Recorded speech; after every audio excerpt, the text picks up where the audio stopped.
guys? How have you not seen Mystery Men with Ben Stiller? What? A lot of stuff I haven't seen. Well, I watched some stuff, and that was not one of the things I have watched. Mystery Men is like 90s Megamind, so you need to watch it, Scott. Was it like 99 or something? Megamind. Exactly. It was. I think it had Smash Mouth in the soundtrack before Shrek did. Yes. Oh, it's so good. Anyway, you know the bowler's daughter. I told my dad that I was gonna do that to him. No! Yeah. Wow. Look at that reference. It just got lost on so many people because I didn't see the movie. That's okay to not see a movie, but it's definitely one worth watching. It's good though. It's really good. It's that late 90s, early 2000s kind of like schlock comedy that doesn't really happen so much anymore. It's got a guy that can fire forks with just his hands. Yeah, it's Hank Azaria when he used to like do movies and stuff. You're like, where's this guy been? Just been doing Simpsons ever since. It's got Frankenstein. It's got dudes in 70s outfits. Shovel Knight's in it. It's the shoveler. It's got the angry guy. The waffler. Pee-wee is there. Invisiboy, who can only turn invisible when you're not looking. I can't remember who played Invisiboy.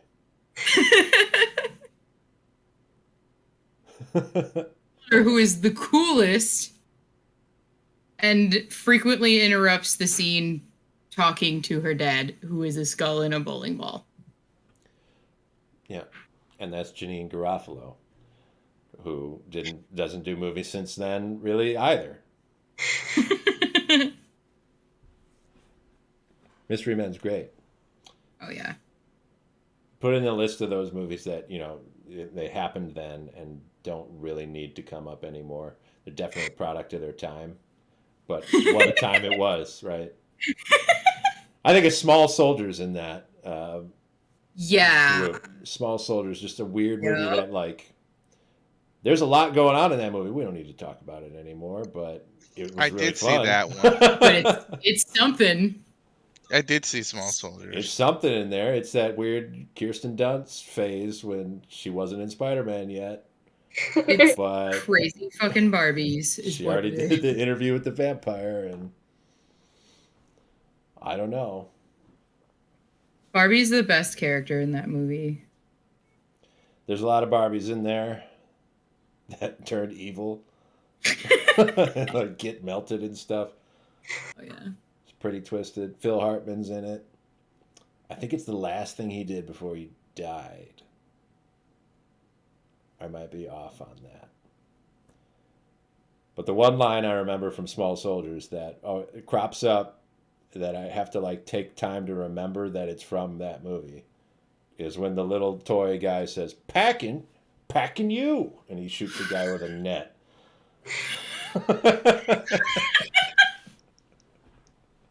He says, what are you packing, Tiny? And he shoots him with a net. That movie is the reason I liked G.I. Joes. That movie. That's fair. My brother obsessively watched it 900,000 times. So at one point, I had the entire movie memorized. Ooh, those are fun.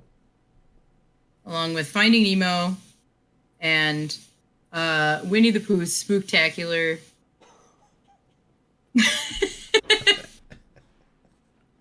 Winnie the Pooh. Winnie the Pooh's free now. That scared me. Not the Disney one. If he's got a shirt on, he's still Disney. If he doesn't have a shirt on, it's free reign. If he's a man, he is not free. But the original Winnie the Pooh, the woman, is free for consumption. No more rights disputes over that. All right. Interesting. Like Alice in Wonderland. Yeah, it's like it's public domain. Mm-hmm. To use Winnie the Pooh for stuff. Because I know y'all were waiting on it. I was dying.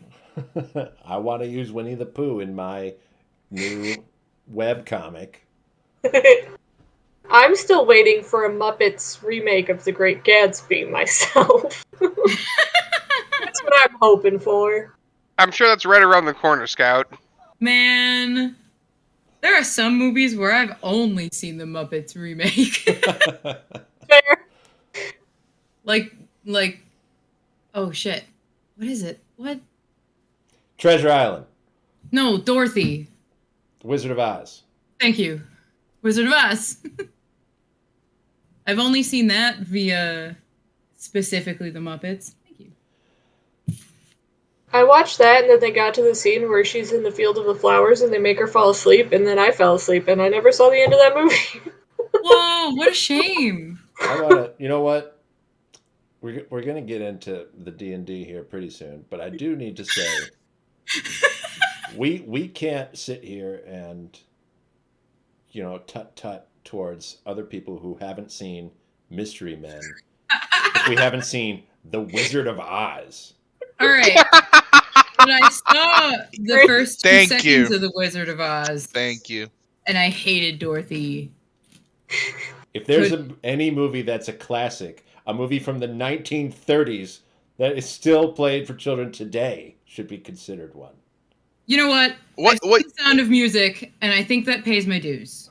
What year was the one with Michael Jackson on it? Oh, The Wiz? Yeah. I think that was in I've seen that. Come on. How? No. How do you see all these? Yeah, Wizard of but Oz not the adjacent things you've never original seen? one. Not the original black and I white don't one. know. It's not black and white, dude. There's one that's like black and white. My the mom whole told point's me- it's a color. Well, My yeah, mom told me obviously. she fucking hated The Wizard of Oz and then never allowed me to watch it. And that's God. The Scarecrow has a gun in that movie. Yeah. Yes. That's what's important. We found Tusk on Showtime. I'm gonna watch it. Don't do that. I told you not to watch that movie. Well, now I have Which to. one? Which one? Tusk? Which one? We don't need Tusk? to talk. Mystery Men, yes. Wizard of Oz, yes. Tusk, no. Don't need to see that movie. Which one is Tusk? Yeah, I'm not going to tell you about it. We're not going to get into it. All right, He's gonna Googling look it up if you don't tell him. He's gonna be like, well, Googling now I Don't must look know. it up. Don't find out anything about Look it. it up. It's- Click Google Images. Guarantee you it's not worth it. You won't get any more from looking it up than from me telling you that you shouldn't have. Oh, I've seen that. The guy that's transformed into a freaking. Listen, you could have said Yeah, nothing about it. I've seen it. You say I've seen it. transformed like it's transformed, but that is a really nice word, and not the word I would use. Yeah, I've seen that one. That was one of the weirdest shit I've ever seen. It's skippable, right? Jason, would you agree with me that like nobody needs Yes, to see yes, that movie? I do agree. I do Yeah, agree but with you on that one. I've seen The Perfection, and I don't think anything can top that in my head. So it's still a good movie. No. Everyone should witness it. We can watch good movies. Man, I Not I watch did- the bad ones if we want. I deleted this movie from my head, and now it's back. What is it? Tusk? Oh, I'm so sorry. Yeah, Tusk. Me and Dave were talking about it last week. Damn. And I've been obsessing over it for the past couple days. I want to watch. You already saw it, or you're going to watch it? I haven't seen it yet. Oh, okay. I'm, Don't do. which I only have for another 4 days, so I need to watch it. This is episode number 61. Tusk. Tusk. It is not We're called naming Tusk. Is it called Teeth? I don't like to spoil stuff that's going to happen later down the line in the campaign.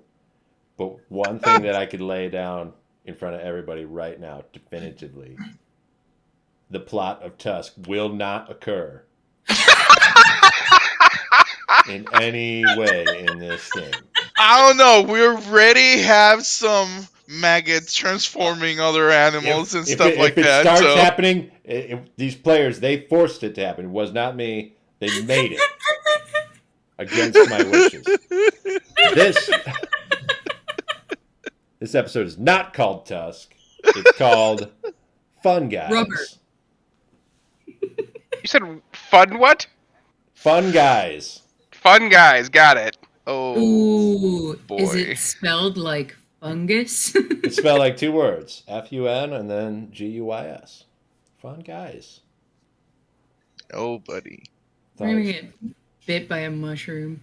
Make it fun for once. Last time, we were dealing with the aftermath of an attack on the village of Celia in the Blanket Jungle in Mochipa. A bunch of bugified monster folks had attacked all of these Omni warriors in this village. They barely shoved them off, and our intrepid heroes had to try to pick up some of the pieces left behind.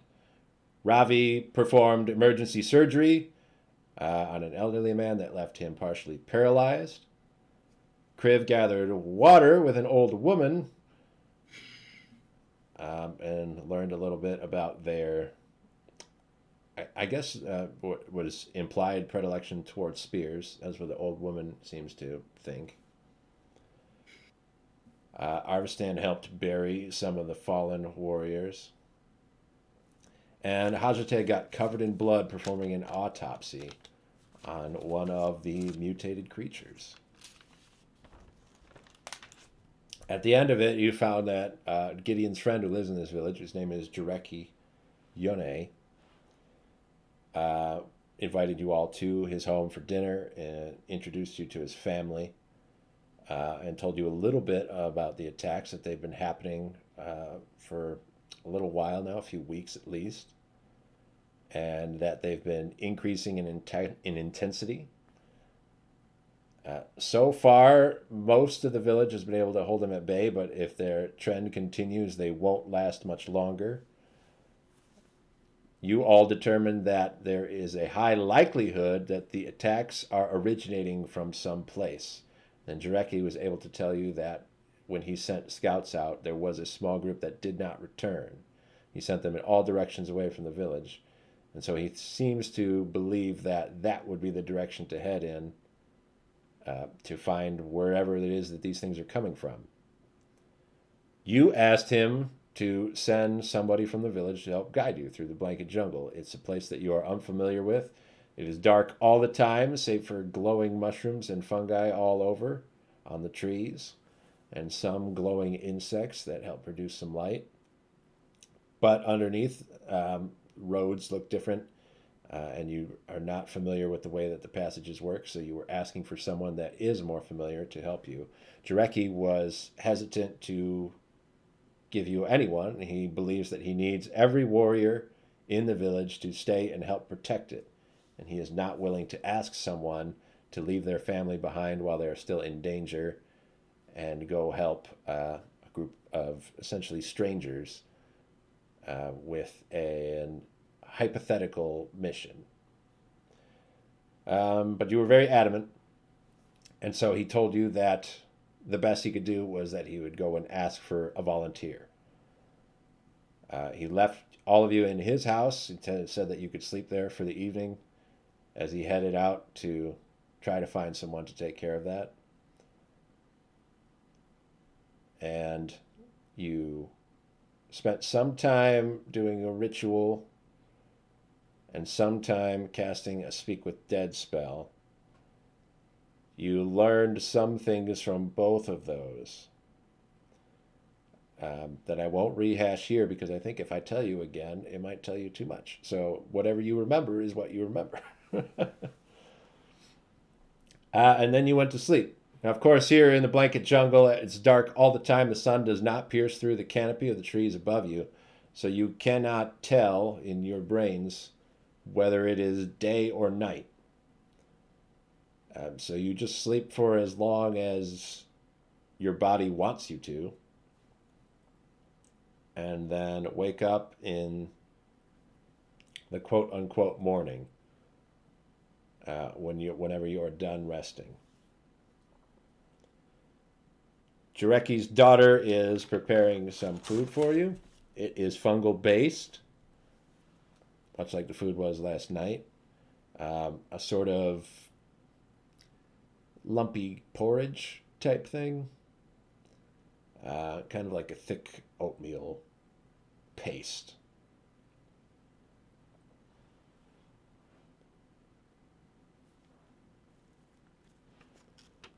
And that's where we'll start with you. In Jareki's house, with his daughter cooking porridge.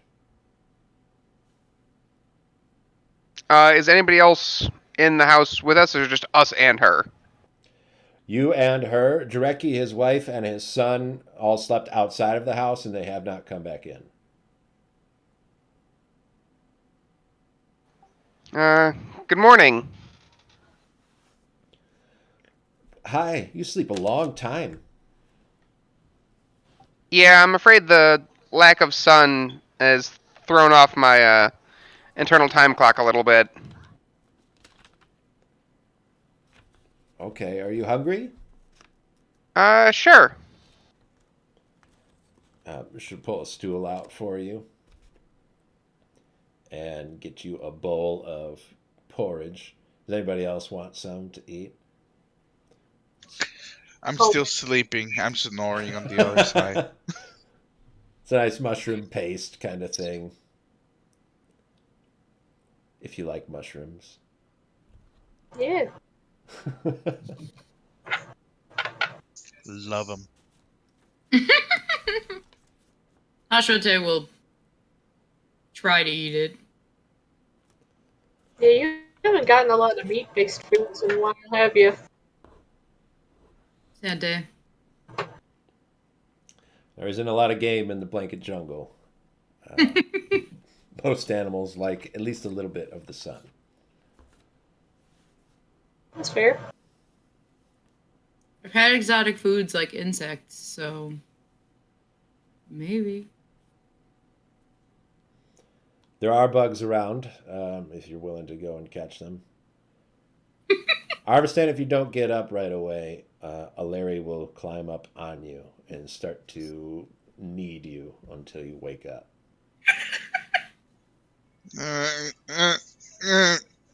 Hasha, leave me alone. Let me sleep. Ah! What? Oh, God. Hi. Don't be such a creep, Arvastan. Morning? Creep? Why are you calling me a creep? What did I do? Time to get up, sleepyhead. Oh. Is the sun out? Oh, wait. I can't see sun here. Thank you, I guess. What's that smell? I'm hungry. Smells good. I made it for you. And she'll go and grab you a bowl and take it to where you are, since you've taken too long to get to the table. Ooh, thank you. I just eat it. All right, it's food. It will provide you with nutrients and energy, but eating it is like work.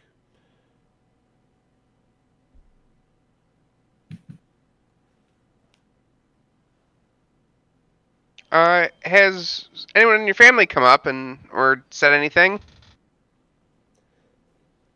Daddy said to send you down to the ground after you wake up. Do you guys have like a meeting spot, or is it just kind of the base floor? I don't know.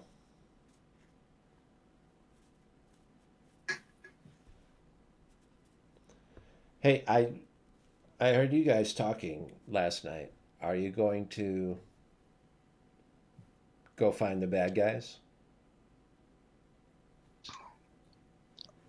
Maybe. We're gonna If try. Yeah, it all depends if your father let us take somebody that knows the jungle with us I'm and pretty lead the smart. way. I I bet you are. Not saying no, but I doubt your dad will let you come with us. It seems like you have some pretty important jobs you have to do here. Yeah. Yeah, but this sounds like the most important job of all of them. But if there's no one at home doing your jobs, who's going to do them? They won't get done. My brother can do them. He knows how. Yeah, but he's busy too. He's got his own jobs. That's why he can't come with us. Um, okay, if you're sure. But I don't know if Daddy could get somebody else. Well, once we finish our breakfast, we'll go down and talk to him and see what's up. Okay. I could clean up. She'll take your bowls away from. If you haven't finished eating yet, it's too late. She's given you the appropriate amount of time to eat. She's got chores to take care of as fast as possible. And she takes the bowls away from you and starts cleaning up. Do you want to just head out right away, or do you have something that you need to take care of first? I don't want to ask for another bath. Let's just go. Yeah. Yeah, I think that's a good idea. Unless you really want one, Arvastan. No, I'm good. Thank you. Illyri would be happy to help. I know she would, but I'm not. I did not. What can I help with? I heard somebody say bath. I think Hashite wants one. See him trying to get out of it, Illyri? I don't believe her. Just waking up. So sad you guys can't take your own baths. That must be really hard. Yeah. It is. Yeah. It's very difficult. We do not have mobile bath services. Well, I know how to give somebody a bath. I will just sneak out. Make a stealth check.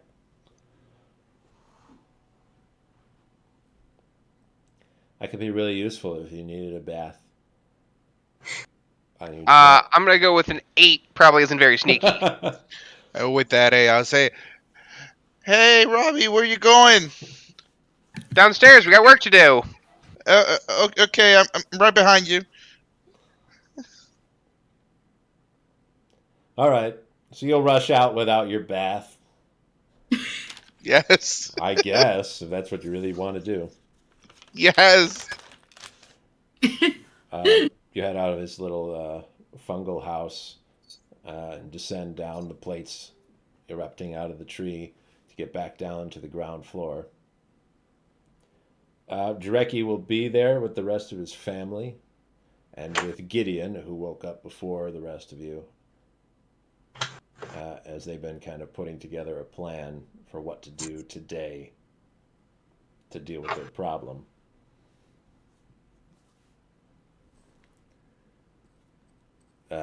Jarecki will ask you, how'd you sleep? Pretty good, all things considered. It's odd not waking up with the sun, but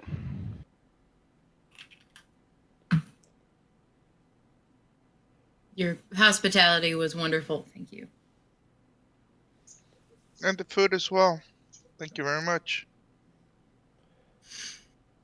I asked around while you were sleeping last night.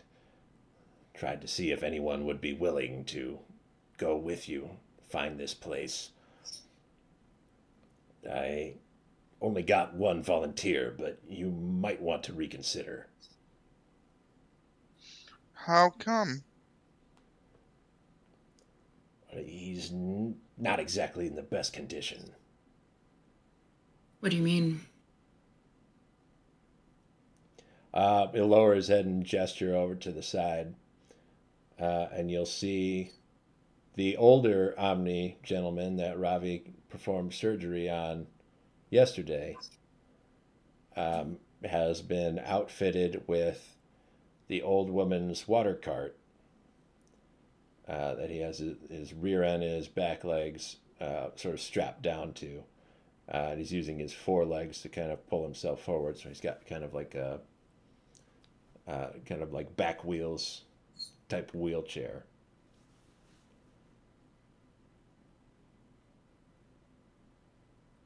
Hey, Robbie, isn't that guy that you saved his life from the worms? That's him. I think he'll do fine. I'll look at Dreki. He won't be able to fight in this condition. We I don't need think a that's soldier. We need a okay. guide. Does Yeah. he feel like he absolutely wants to come no matter what? He won't be any use in the battle here, and he won't stay inside and wait. Well, maybe he's better off with us then.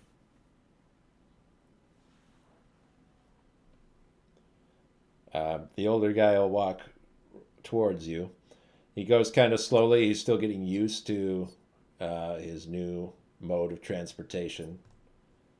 As he kind of like fumbles over towards you, he does have kind of, momentum. He knows how to get forward at least. Turning is a little bit more difficult for him, but he seems to be getting the hang of it rather quickly. And he'll say, I don't know if I properly thanked you, by the way. No thanks was necessary. Welcome aboard. I'm very happy and we're very thankful for your help. The name's Tanid. I'm at your service. Excuse me, what's your name again? My name is Tanid. Tanid. Okay. I'm Arvastan. Nice to meet you. I've heard that you're needing a guide outside of the village. Do you know your way around well? I've lived here a long time. I should hope I know something by now. Then I think you'll be of excellent help. I'm sorry I can't move more quickly, but I'll do my best. I wouldn't worry about it too much. And I'll bag on my armor. I don't move super quick myself. There's no point in us moving fast if we don't know where we're going. I think your ability to move around is ingenious. Very cool. It wasn't my idea. Whose idea was it? That would be me! We see the old woman that Crib was collecting water with waddles up. Oh, God. I got it from your friend here. I didn't think that it would be so easy to carry a person on my cart. But they were able to drag me without much effort at all. Wow, Kriv.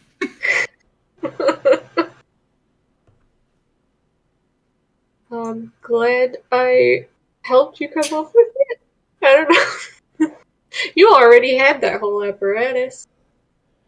Well, I had to make some adjustments to have it work on Tanit here. You will make sure to bring it back for me, right? I won't be able to get much water if I'm taking one pail at a time. I will promise as much as I can promise anything right now. I need to hear something better than that, child.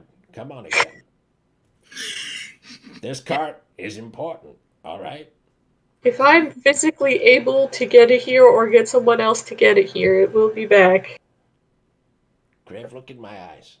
Yes. Come down here. I don't want to hear any ifs. Don't give me any qualifiers. Tell me you'll bring my cart back. We'll bring it back. Thank you. I knew I could count on you. So confident.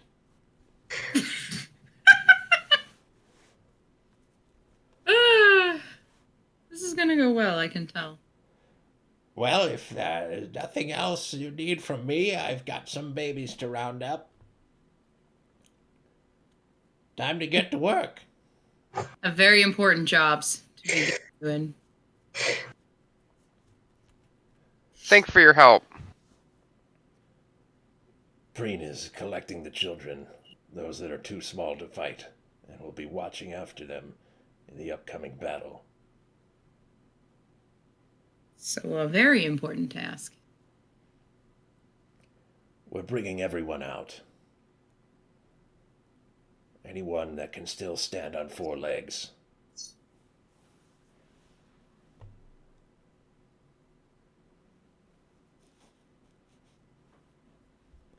Then we better be quick, huh? We're trying to buy you as much time as we can. We're going to issue a challenge. Oh. Are you sure that's a good idea? If this doesn't work today, there's no other time. What is the challenge? We'll try to gather as many of them here in the village as possible and meet them in open combat. Hopefully clear your path, if only a little bit.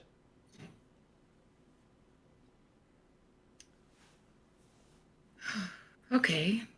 I don't know if that's a good idea, though.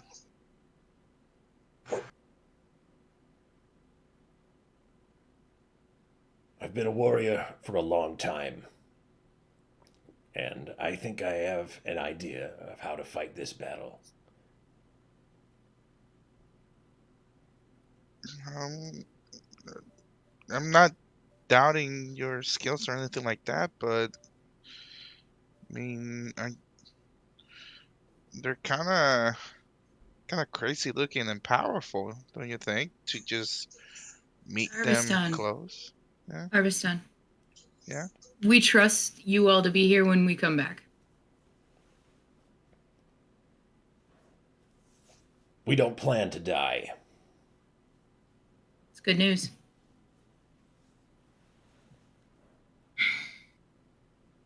Is there anything we should be super aware of traveling out that way?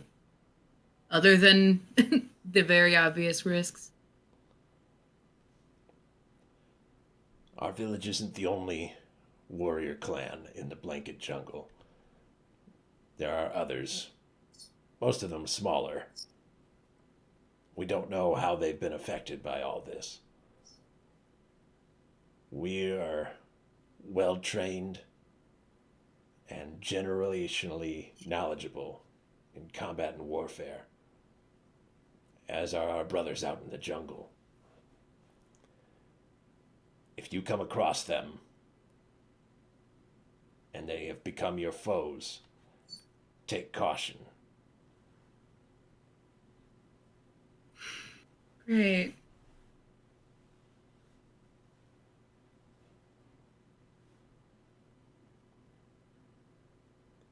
All right. Y'all ready? I do have one thing before you go. Early this morning, before you rose, I visited the alchemist. I've got a potion for you. He'll approach. I suppose he'll approach Ravi. Because for Jarecki, he's looking at kind of like a strength thing. And while some of you might be stronger in actuality, Ravi looks strong. He's got all the armor and the shield and everything. Ravi's going to give you a potion of speed. Oh, perfect. Thank you. Gideon had something he wanted to say before you left.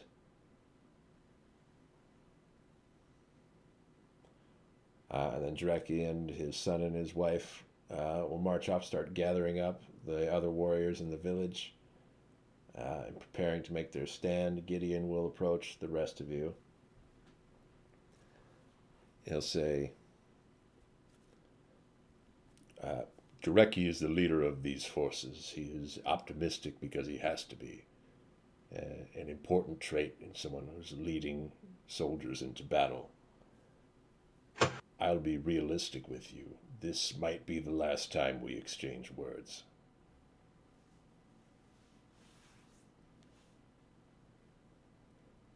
I want you all to know that there are a great number of people that I have journeyed with and soldiers that I have led forth into dangerous situations like this. And I am more than honored to count you among their number. I can't think of a better batch that I would have gone on my last mission with.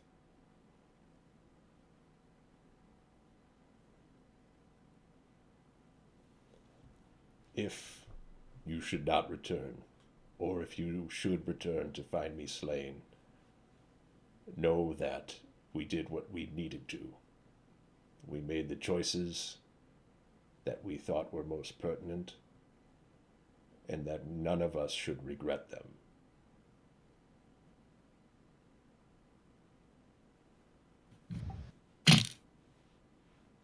Understood. If the worst should happen, is there anyone you want us to contact? Say goodbye to?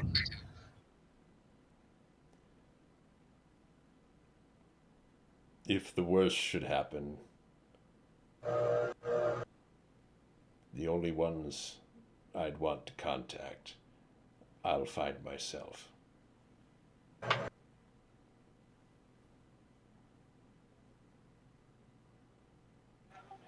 Understood.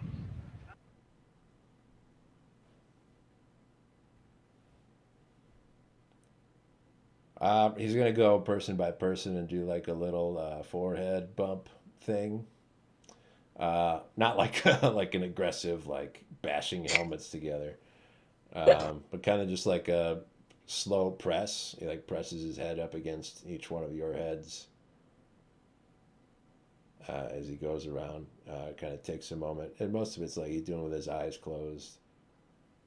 Um, and then after he's said that, he's done. He does that with Luna also, and with Shell, and they both, respect the gravitas of the situation.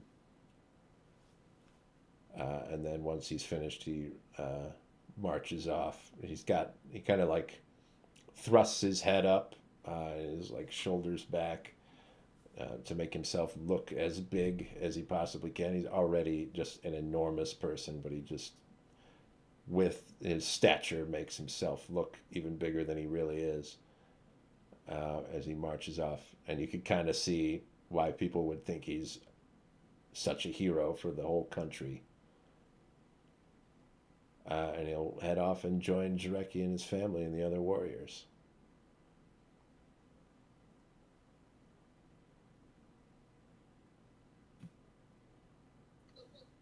Well, I guess that means we start going our way. Let's try to make haste. I'd prefer to see them back alive if at all possible. I don't like saying goodbye like this. Sure fucking happens a lot. You'll be happy you did.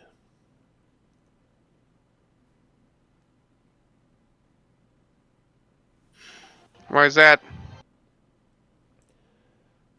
Because if you hadn't, you'd never forget it.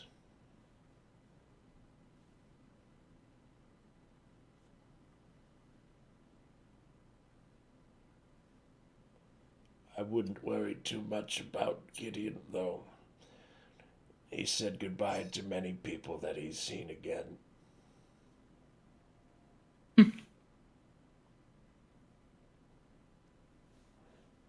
Alright, well. Are you up for a long mission? I don't think there's any other choice. Could someone help me turn around? Yeah. I'll help out as well.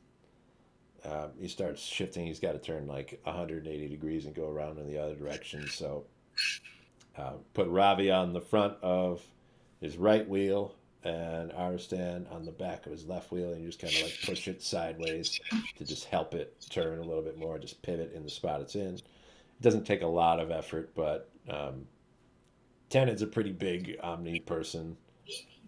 Not like Gideon, but big enough that he needs like a cart to serve as his back legs. So it takes some work to get him turned around, but you get him in the direction he needs to go. And while he does not move quickly, he is able to move of his own volition. He starts leading you out of the village and into the jungle. Once you get sort of outside of the sight of the village, you start to hear sound come from back there. It must be Jareki's sort of call. He lets out kind of a piercing roar. You hear some other villagers join in with him. There's some snarling and growling. Some of it just almost sounds like screaming out. And you'll hear really loud Gideon's roar echoing out over top of all of it. And they just continue to make that noise over and over, and they build on top of each other. And you have to travel quite a way before you don't hear it anymore.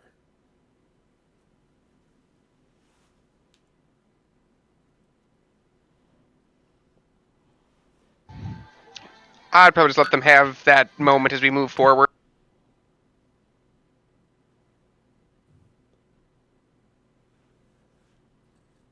All right. Tanit is slow moving, and his cart prosthetic is better designed for a road or a well-worn path, but you have to go over a lot of roots and over some mushroom patches. So there are times when he gets a little bit stuck, and it helps to push him. He is your guide, though, so I wonder what your marching order is. You've got the four of you, the wolf, the bird, and this guy in his cart.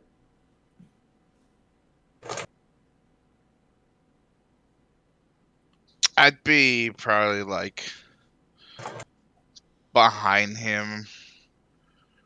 Like if it gets stuck, like give it a little push, help to give it a little push to unstuck him and stuff like that. Like on one of the sides of the wheels. I'm going to stay next to him as best I can to sort of be a lookout situation. All right. What about the other two? Kriv?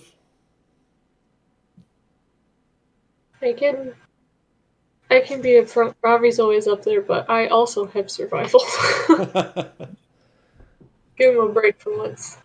All right, where are we going to put Ravi then? And I guess I'd probably be in the back, frequently kind of glancing behind me, looking for stuff, trying to ambush us from the back. All right. Luna's going to walk astride with Kriv, closer up to the front. And Shell's going to be doing laps around people. She's not sticking with the group. She's kind of exploring around like a dog off a leash.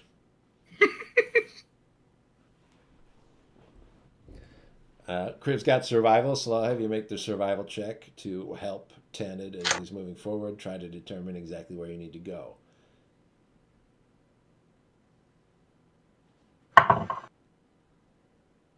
14. All right.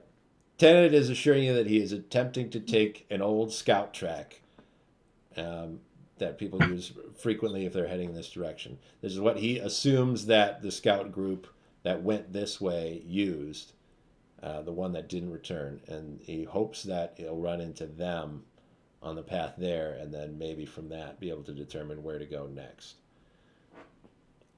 With your 14... you'll be able to kind of see how this path works.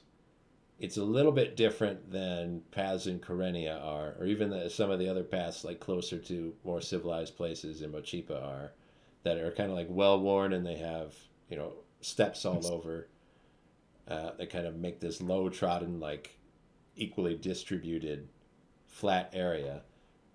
This path for these scouts, the steps are what's sort of trod down. So instead of seeing like a flat line where a trail would be, It's like spots heading forward. The scouts that use this trail always step in the exact same spot as they're heading out, trying not to disturb all the local flora and fauna. And as a quick aside, I just learned recently that that fungus is like not a plant.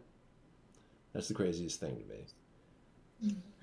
What From an like is it from an considered? evolutionary perspective, plants and Uh, animals split off, and then animals and fungus split off after that. what is it considered as then? They're their own thing, but they're more Fungus. closely related to animals than they are to plants. Interesting. Okay. It is interesting. That's why I wanted to share it just a little bit. Um, Tanid would like to talk to someone as he's going. He's an older gentleman. He's got a lot to say. Um, so he'll start by saying, I've met him before, you know.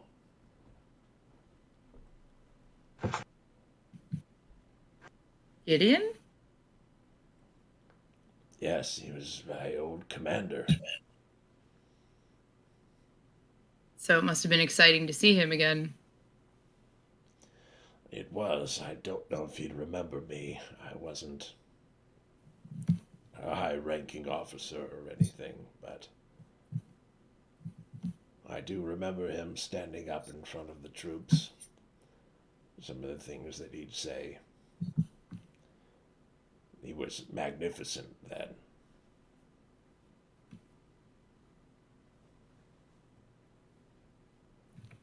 Is he much different now? He is older, like me.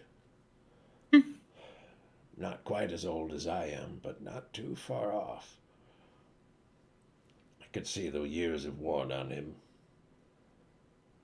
He still has power, sure, but if you had seen him in his prime, you would be in awe.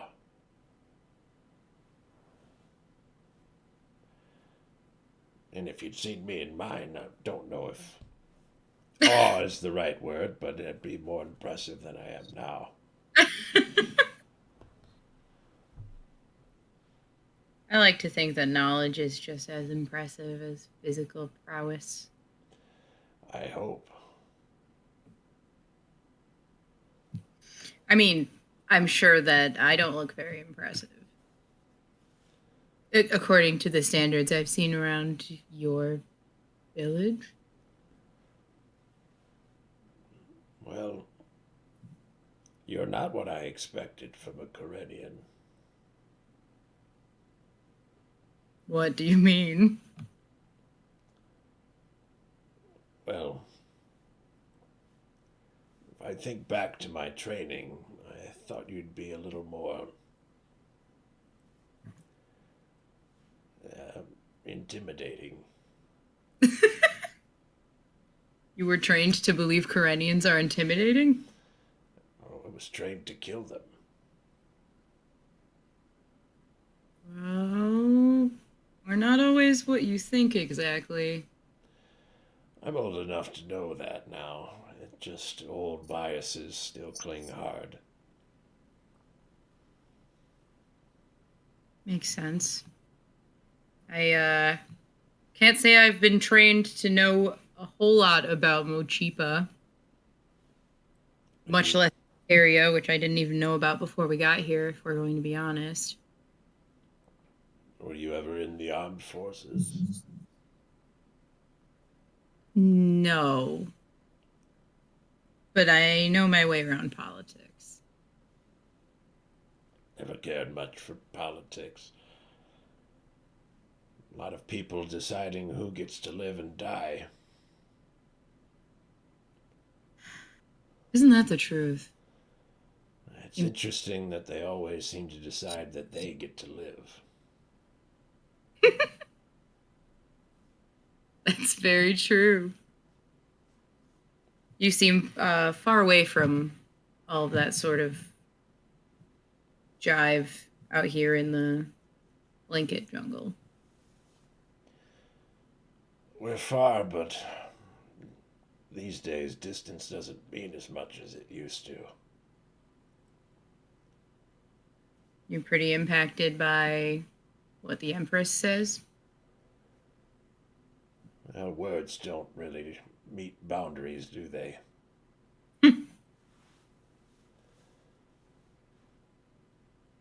Have you heard about what's going on over in Karenia? So I've heard you've got some kind of problem over there, and what we're doing right now is supposed to help solve it. These insect creatures, we've seen them before. That's why we're here. They were in my homeland. I see, so they're Karenian. I don't believe them to be Karenian. I'm not sure where they came from. Not from here. We saw a bunch in the ocean. I'm not entirely sure where they could have come from. It could have been anywhere. They're some kind of sea creature. More like an insect. It's a maggot. I don't know anything about the ocean. There could be any sort of thing in there.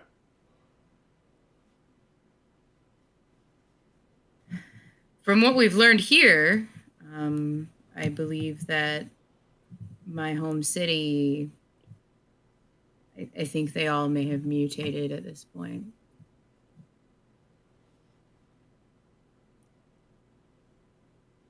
Well, that certainly makes sense.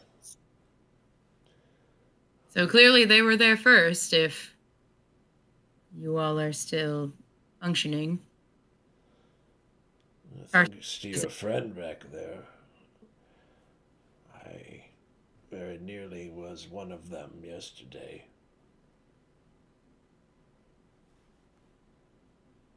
Yeah, it's unfortunate we don't know enough about them to be able to really do something. Hopefully we can find more information where we're going. How they reproduce, I think, is going to be a key factor.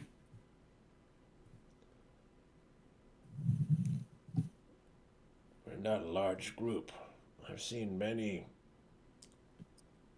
numerous forces attack Celia. We'll need to use tactics, I think. Well, you would be the one with prowess. Any tips you could give the rest of us? Most of the people from my village are experienced in guerrilla warfare. Are you familiar with the term? I'm not. It's a style of war that doesn't meet face to face. Requires using the terrain, stealth, and every advantage you have available to you to turn the tide in your favor.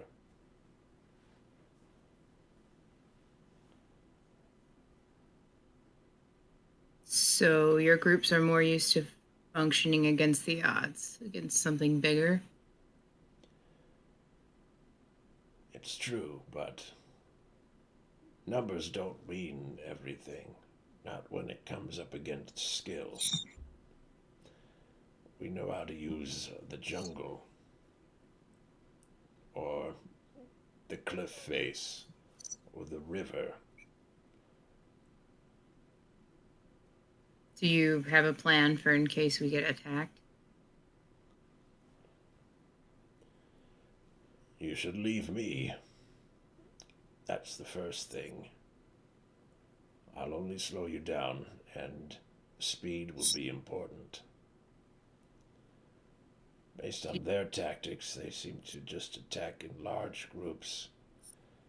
You'll want to work to your own advantages. I notice that your friend has a bow. He'll want height. That'll give him more to see and more to do. He'll want someone to help defend him if they should reach him. The rest of you have magic, and I must admit I'm not experienced with it, but if that can afford you some special advantage, is there something you can do with that stops them from getting close to you? That would be the best thing. I recommend not being seen as often as possible. Well, ideally, we have to make sure you're safe. Without you around, we're pretty much sitting ducks.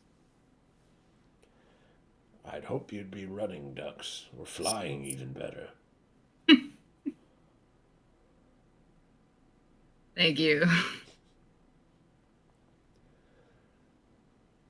It's odd this direction leads closer to the shore. I wonder why that would be.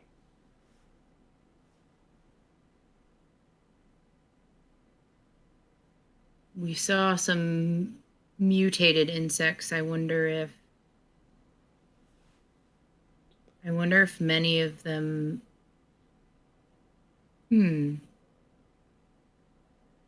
Kriv, do you think that in maggots infesting some of the underwater sentient creatures, that may have been a good way to travel? I mean, for sure. I mean, we saw whatever those creatures used to be that were mutated that were no longer fit for travel via water, but if there's even a version that makes it into, a fish that gets cooked and eaten, that might be enough to get it taken root here on land. I don't know. I kept imagining the insect making the creature grow fins, but I wonder if it started with fins and was slowly turning into a bug instead.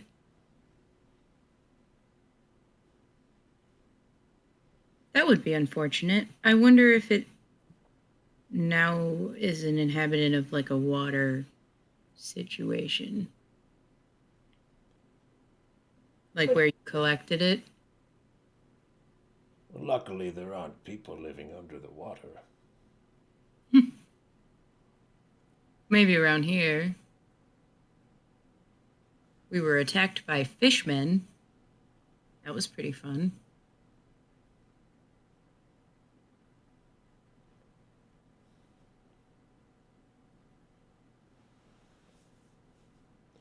Let's have you guys make a perception check. Percept. We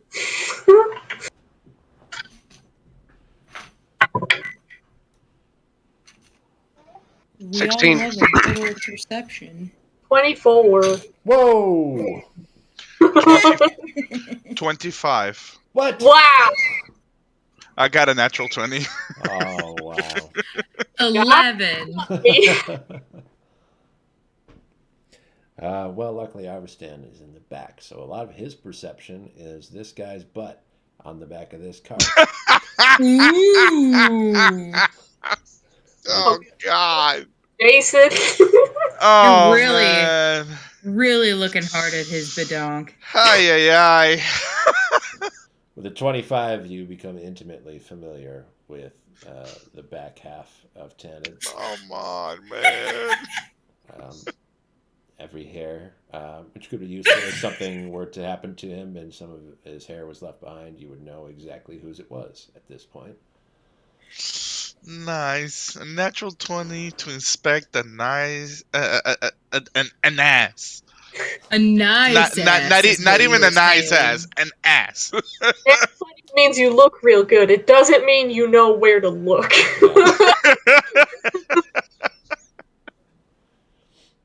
I won't And how say do you it's know? not Maybe nice. he has an amazing butt. It's just old. Oh, well. Yeah, man. Yeah. Let's just let's just leave it like that. Yep. Kriv, you see in the path ahead of you that there is a fallen body Seriously, already covered in mushrooms. I missed a whole corpse. It's a little ways ahead. Kriv spots it a long time before you're able to reach it. Can I tell at all if it looks like?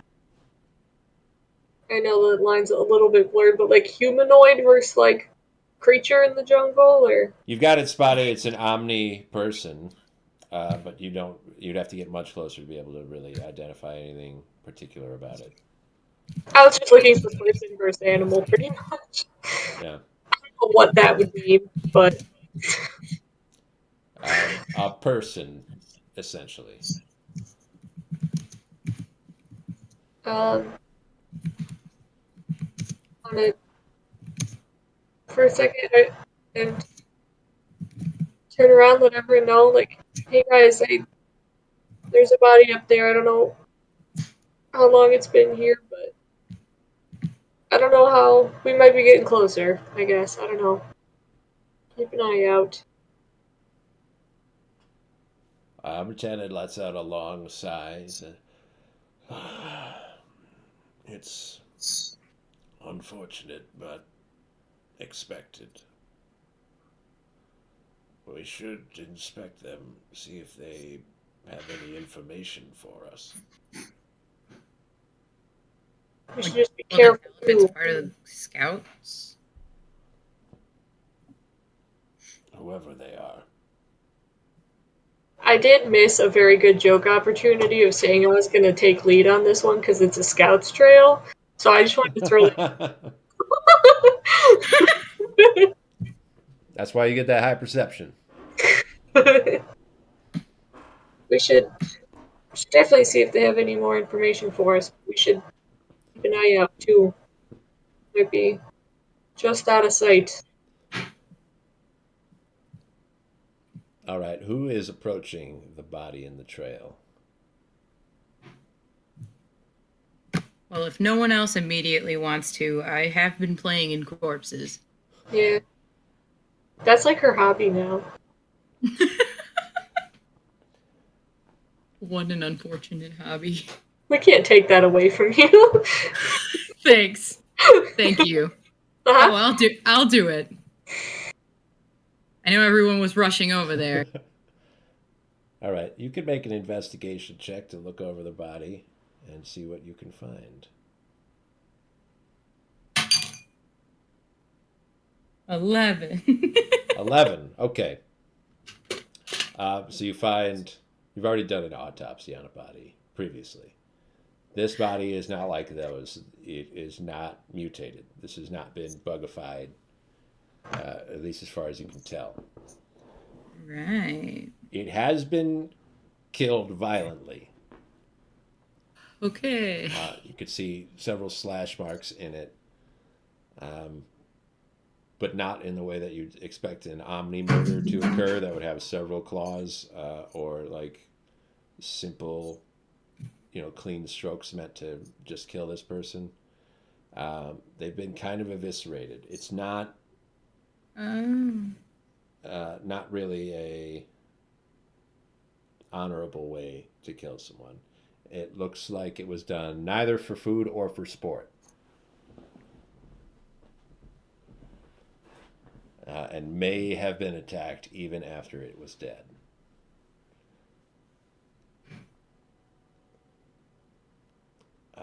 This person's faces has been so torn that they cannot be identified.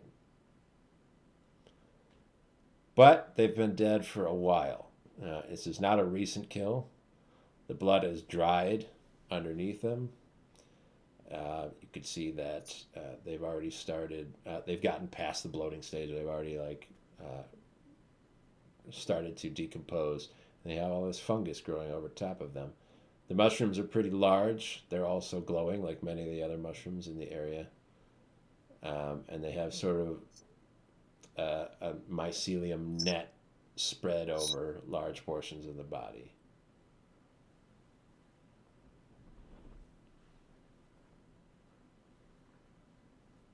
Well, he's been mauled really badly. And he's been dead a pretty long time, like a really long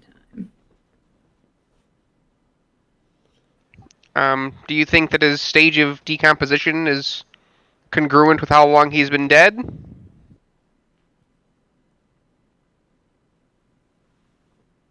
What did you just ask? With how long he's been dead, is his body decomposing at the correct rate? I wouldn't know. I didn't see him die. I would assume. He's not a bug. Can only guess based on the rate of his decomposition how long he's been dead.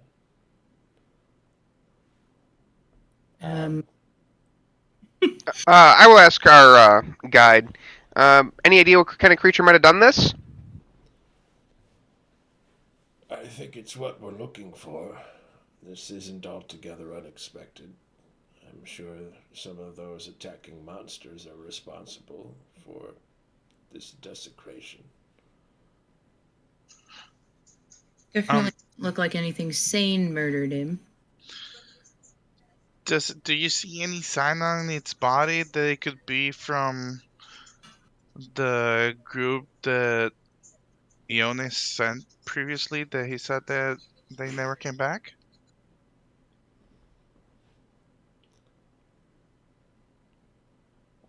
Tanid can't identify anything. The body's been too mangled. You could try if you want, Arvastan, to see if you can find anything on him to identify him with. Like maybe a weapon or a clothing item. What would it be? Make your own investigation check. Okay.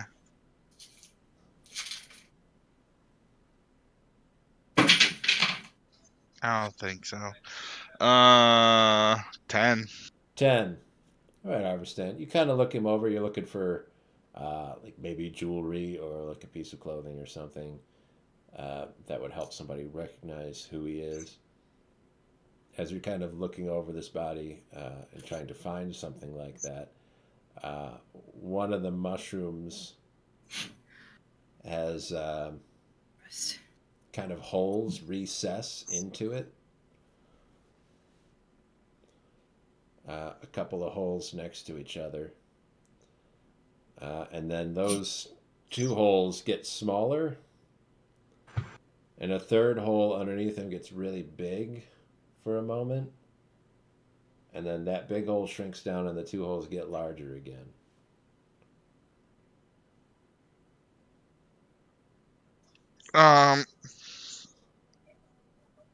Is this normal? This mushroom looks like it's alive, and it looks like if it was breathing. They're all alive. So this is normal? Well, what are you talking about? Like, look at the little holes, how it grows big and small, like if it was breathing. Tanid comes over to look, and there are no holes on the mushrooms. I don't know that I'm familiar with this particular species, but I don't know what you're talking about with breathing. Okay, is this place enchanted in some sort of way? I will cast Detect Magic.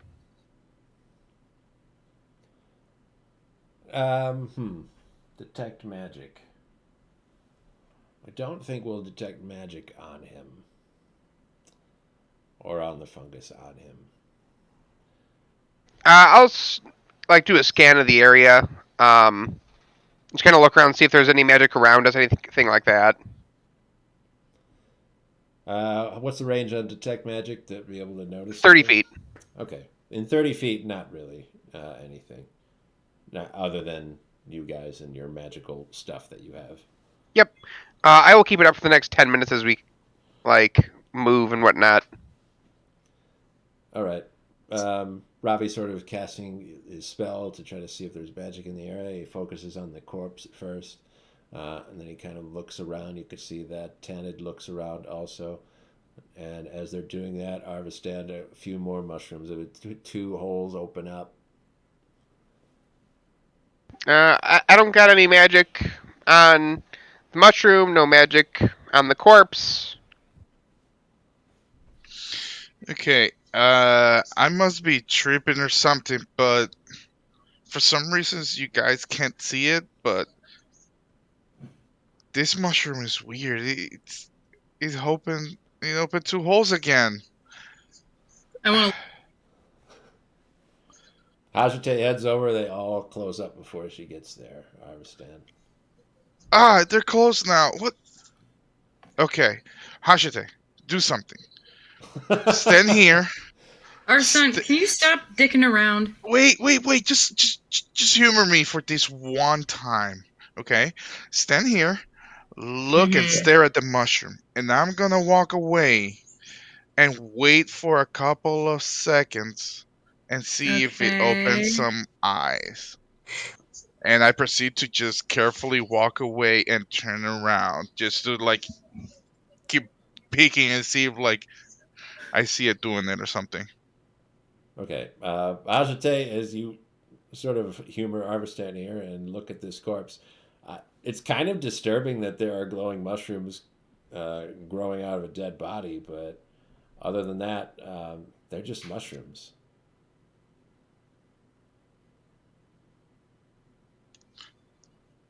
I asked her like, did you see it? Did it react to you? Are you sick or something? Okay, I must be, because that thing is like alive in the aspect that it has eyes or some weird holes that look like eyes. There aren't going to be any eyes. I'm going to cut the mushroom in half with a knife. I Sure. want to look. I want to see mushrooms like everyone else. Crib's gonna come over and look at the mushrooms. Hajite, you'll cut a mushroom, cut the cap off. Do See? I see anything different? Tanid, do you know if there's any like hallucinogenic mushrooms in this area? I don't really go in for that sort of thing, but I'm sure that there are. I was more meaning if something could be in the air that could be affecting our friend here. Um, Tennant sort of turns around to look at Arvastan, who's kind of backed up away from this corpse. He looks over the cart back at you. He sees Arvastan. Oh, he's hooded up. He's got his big mask on, but he does have a big flower for an eye. The rest of him is kind of like elven features. I guess you don't look the most trustworthy. Yeah. Wow. Tennant will say, I don't know. Maybe. I've never heard of any spores affecting anyone in the village, but we don't have anyone like that in the village. Maybe it's because he's part tree. Did Well, you die? Didn't you rub some of that stuff on you earlier? Yeah, but remember we got that weird shower afterwards when Did we you just were call it a before going to weird bed? shower? It's a bath. A bath, yeah, that. This is Ooh. fancy times. We don't have showers yet, Arvastan. Arvastan has rubbed a lot of weird stuff on him. He has showers. There Yeah, is but figurines. I was bathed, so I'm quote unquote clean right now. No, it might mean that she's also high over in the house. Yeah, what I is mean, it? it can't be the food because everybody else ate it, so Yeah, and you're the only one who rubbed moss all over themselves. And you're a tree. like I said, that was yesterday. I bathed. Arvastan, are you all right? To be honest with you, I'm tripping. I have no idea. We're sort of pressed for time here. My whole village is fighting for their lives. I You're understand. all right.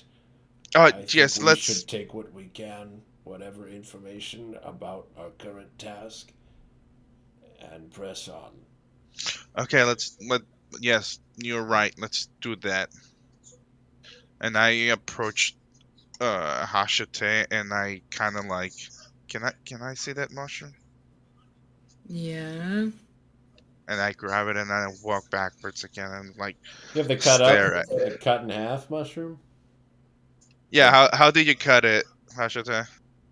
Do you cut it like from the stem, or do you just like split it in half? Like, Well, I wanted to like, Oh, but okay, right like splitting that. half. Yeah, you could see all like the gills and stuff inside of the cap, and Yeah, and I stare at it. Does anything happen? uh, you don't see anything. All right. good. I'll just like put a hand on the cart and walk for a couple of minutes, just staring at it. If I don't see anything happen to it, then I just toss it away.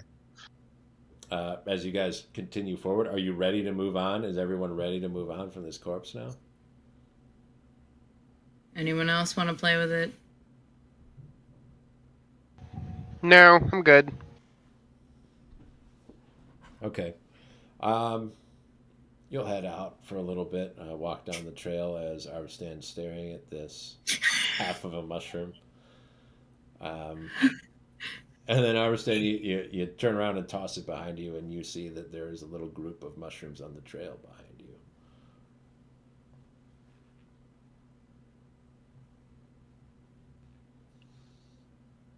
Um, Robbie, What's up, Arvastan? do you see something behind you? Oh my god. I turn around. I mean, there are mushrooms everywhere, but there are some on the trail where you were just walking that weren't there before. I see what looks like mushrooms. This is gonna sound stupid, but do they look like walking with us, like behind us? Are the mushrooms walking? You do not see the mushrooms walking, no. Are they moving in any way? Not only do they not appear to be moving, but you don't really see any way that they could be moving. They don't have limbs or like anything ambulatory about them. Arvastan, I'm pretty sure you have either ingested or inhaled some sort of hallucinogen at this point. Oh, okay. Yeah.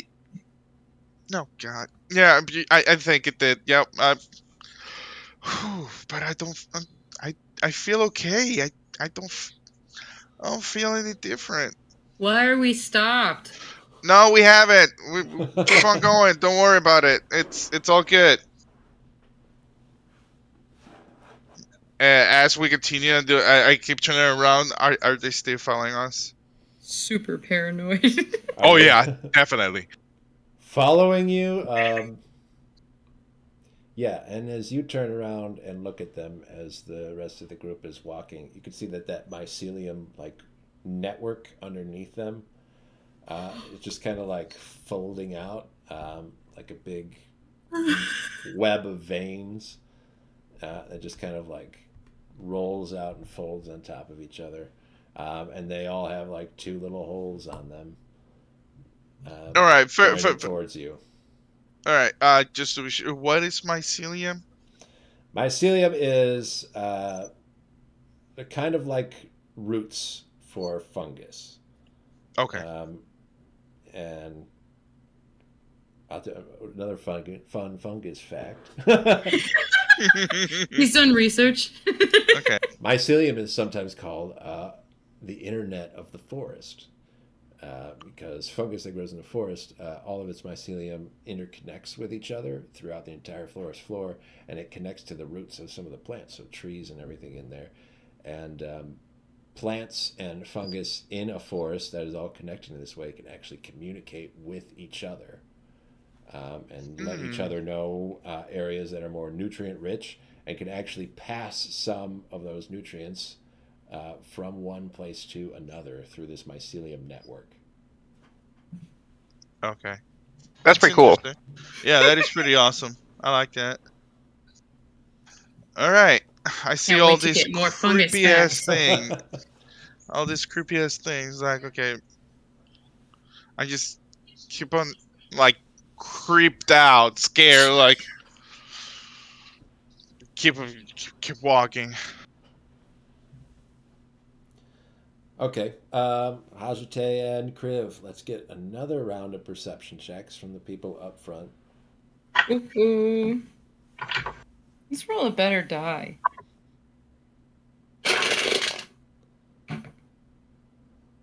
Nat 20. What? Unnatural 20.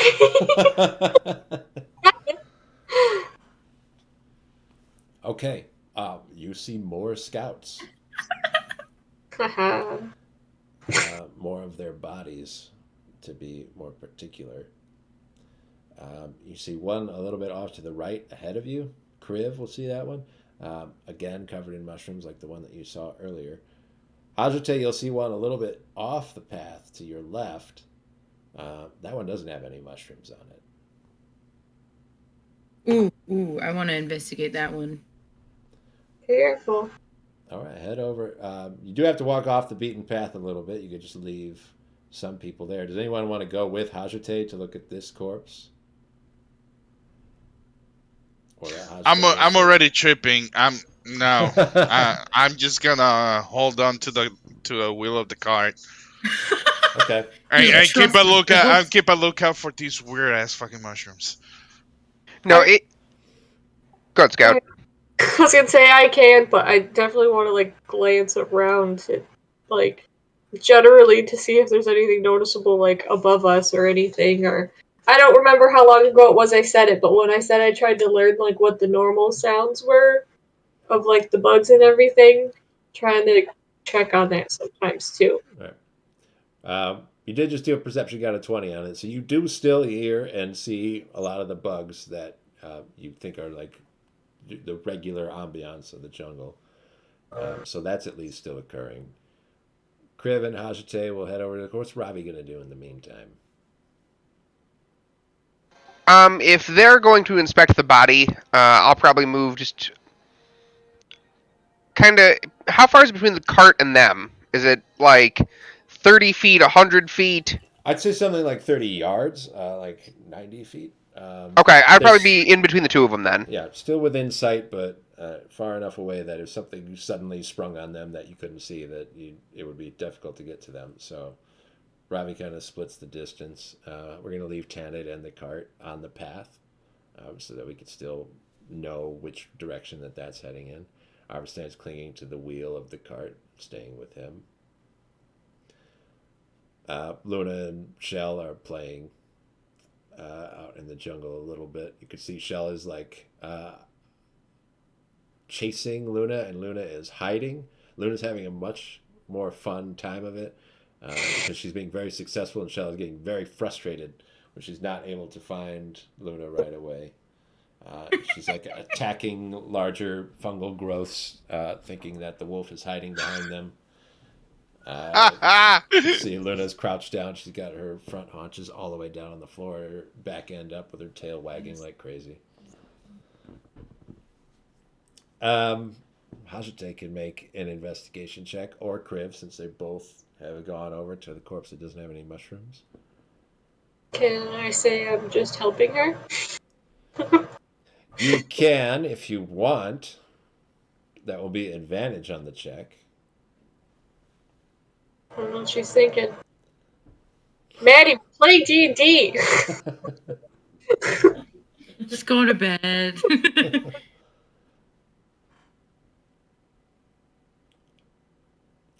We're calling for investigation from Hajite. You have advantage because Kriv is helping you. Oh, sick.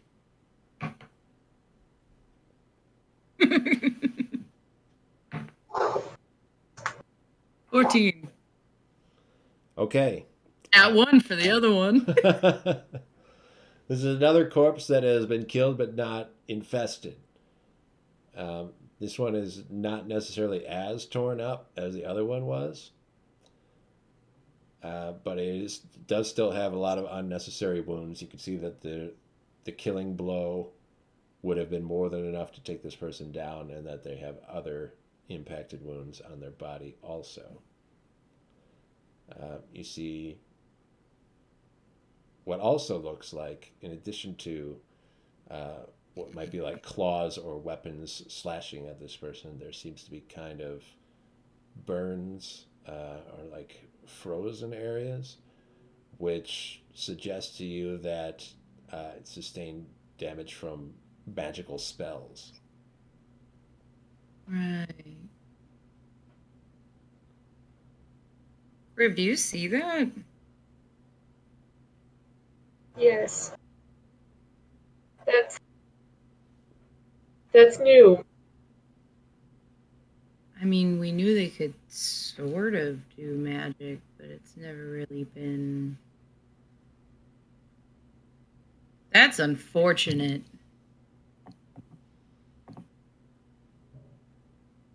Does it look like it has any distinguishing feat? It just looks mauled like the other one. Kind of messed up. There's like a lot of those burn marks are up closer to the head. Um, if there are distinguishing features on it, you wouldn't be able to distinguish who it is. Not anyone that you recognize. Probably been dead as long as the other body that you inspected, but there aren't any. There's no fungus growing on this one. I was hoping it would be less torn apart without fungus on it. Does it look like it has any sort of like item of clothing or jewelry that it's wearing that I could take back? Let's see, I'd have to make another check, but you already made yours. You've got the 14. So, with that, it's hard to say. You'd have to take anything that you could find, and the best that you could find is like kind of a bare piece of like leather string. You don't know if it's meant to be anything important. You're not super familiar with their culture. It could just be nothing, or it could be a really identifying part of this person's apparel. Well, I'm gonna take it. All right. What can I see right now? In my freak out mode. You're watching Kriv and Hajate. They're gone. They're about 30 yards out, and they're like ducked over this body. And there's like fungus in between you and that body, so you can't see exactly what it is that they're looking at or doing. Ravi sort of bridged the gap between you and them, and he's looking back and forth between both groups, just trying to make sure that nobody gets surprised by anything. Providing that it hasn't been 10 minutes since we last left, do I detect any magic around? Just the residual effects of magical spells having been cast on that body. I don't suppose that I have any idea how long ago that might have been, correct? It would have been, just based on the information that Hajate is gleaning from the body itself, how long it's decomposed or the kind of state it's in. You think it's been about as long as the other body was. That's how long it's been dead. And you would think that the spells were probably cast while that person was still alive. So probably a little while, at the least a week, but probably longer than that. I will go ahead and call back towards the wagon. Hey, do you know any villages that had mages for warriors?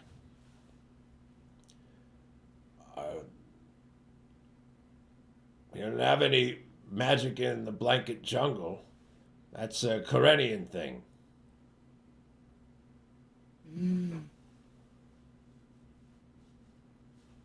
As you look back and you call back to Tanid at the cart, you'll also see that Arvastan has a few mushrooms on his shoulder. Arvastan, are you collecting mushrooms? No, I'm not. Why? Check your shoulder, big boy.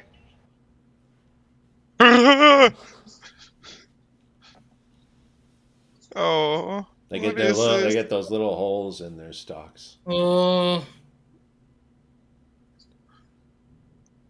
So you're seeing this, right, Robbie? Yes, I see the mushrooms on your shoulder. Can you see the little holes as well, like eyes? Just too far out. Nope, just the mushrooms. Okay. I think this forest is messing up with my tree sight. Kriv, Hmm. I don't suppose you could speak with plants these things on his shoulder, would you? is a mushroom a plant? I don't know. Technically. No, it is. Would it be speak with plants or speak with animals? I don't think I have speak with plants today. That Speak didn't with seem like fungus. anything that would be important to happen today.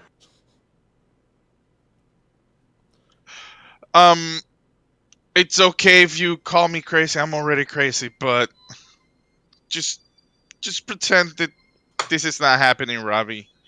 And I proceed to talk to the mushroom. Can you guys understand me? They do a little. They kind of like bend over to the side just a little bit.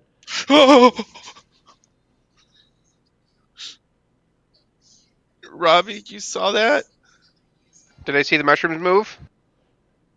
It's so slight. You'd have to get a perception roll to tell if you could see them moving, but it'd have to be Is he- pretty high. Is he hallucinating again? I don't think so. It's 13. You don't see them move. Come on. He might be, but he definitely has mushrooms on his shoulder. He might have put them there, but they got there regardless. Oh no, You're trust putting me. mushrooms on your shoulder? Trust me, I did not put this I on I my was, would- shoulders. I want to go up to Arvastan and like go like this, where he's talking, saying there's mushrooms. you could see the mushrooms on him. Yeah. I don't have glue or anything to put the mushrooms in my shoulders. Come on, you can see that Mushrooms they're. are sticky. Just wipe it off. I do a little shrug like that. Not really strong, just a little shrug, and see if it comes off or not. They nudge. They like move as you brush on them. You think if you were, a little bit more forceful, you might be able to push them off. Do I feel anything if I like try to pull it off? Yeah, Like will it hurt me? not sure. Can't tell you that for certain. But what I can tell you is that what you feel is that that mycelium has made its way underneath your clothing. So as you're pushing on it like that, you can feel it tugging on multiple parts of your shoulder and like down in underneath your armpit. It's a hug. You remember that time I lied to you and said your arm hated you? We're gonna go back to that. This is the what's that movie called? Is the hand that's possessed by the devil and just controls Dead. itself? I mean, yeah, there's another movie where he chops his hands off. It's like, That's Evil Dead. I think that's Evil Dead 2 specifically. okay. And it goes in the wall, and then he shoots it. He says, "Gotcha, you little sucker." Are you talking about Parasite? No, it's an all That'd be movie. cool. It's like an all movie when You don't have to ask. It's Evil Dead 2. I tell you this. no I know the movie. Evil Dead 2, Jessica Alba is not in it. This one is where Jessica Alba is. What? It's like evil hands. He or cuts his something hand like off that. because it's evil. No, this is. I mean, Then it yes, crawls but it's around. not. It's not Evil Dead. It's not Evil Dead. I swear to you. Why It's can't not. it be? It's the same. What? Like, is there a not? different point that you're trying to make? Because it's Why a different not? movie that I'm thinking of. Just because. Anyway, okay, I He cuts feel it this. off. Okay. And you said there's two of them, right? Yeah. At least on your shoulder. Oh, on my shoulders, yeah. Do I feel any more like growing in me? In You don't my know. You felt it when you were pushing on them, but if you're not pushing them, you don't feel anything. okay. Uh, so they tilted slightly when I asked them if they can understand me. Like a Okay. dog cocking its head. Yeah. Is there any way that I can communicate with you guys? Um, they're quote unquote looking at you. Oh God, this is Underneath those two holes, they're a third hole just kind of real big opens up and then closes down again. okay. Ugh. No, I don't know why I'm doing this, but it has to work some way. Yeah. Blink once for yes, blink twice for no. Are you guys gonna kill me? That question. You see, one hole closes, and then as it starts opening, the other hole closes and opens again.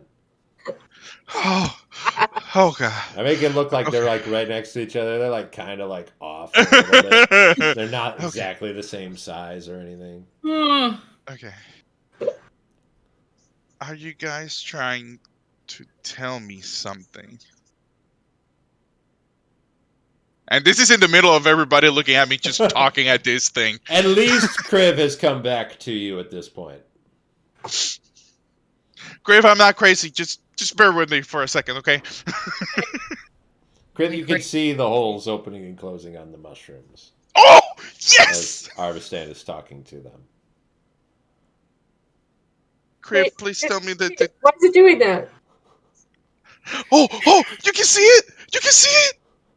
Yes? Oh my God, I'm not crazy. Thank you, thank you, thank you. that just means you're both crazy. Maybe I shouldn't have come over here. Alright, can you guys understand them?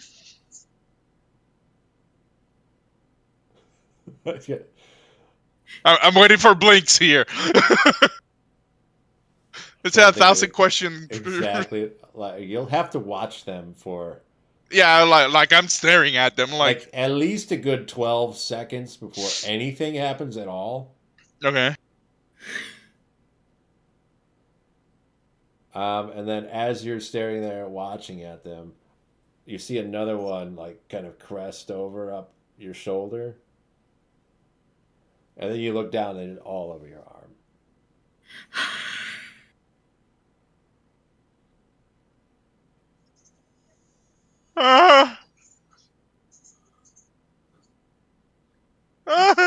Doesn't hurt. It's not painful or anything. I'm gonna walk back over there because I'm hearing noises. Can I freely move my arm? Yeah, they're not really impacting you at all.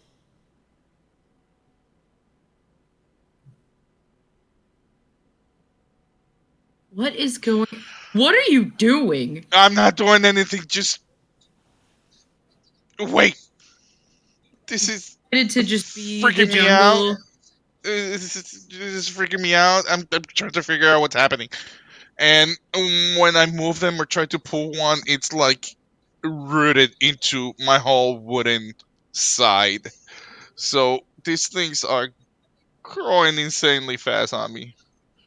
So, are you saying that you rubbed a fungus on yourself, and then it burrowed into your wood-like body and is now sprouting from you? Looks like it. Maybe it's fine. Maybe we haven't. I know we haven't come across anything like nice here except for people, but like maybe this is that. Maybe this is the first nice thing. Maybe your tree self can't handle not having the sun, so it's making a plant that can handle it. I'm not liking this. Maybe you're Arvastan, mushroom. you don't know the full extent of how far they've gotten underneath your clothes because you're still wearing all of your clothes, but you know they're under there. Ew. I'm gonna do that typical check Look inside my pants. What? Like my leg, my left leg, if it's coming, Oh my like if it's God. getting, like He and I both had to use double facepalm when you said that. I had to do it. No. A lot of people are watching you. You did not have to do that. I'm That is okay not with a thing that. you had to do. Hey, I had What to. was Okay, like it's what was like the that. implication here? Are you implying that like I think he's trying to check if his penis is still there. is No, your no, no, no. penis a Like if I mushroom? think that's it's part going of what he's through trying my to see. no, if it's going through my leg. I never said penis at all. Like I Say need. You're not going to check that? Okay. regular I check. can. I'm not gonna say it anymore. Okay.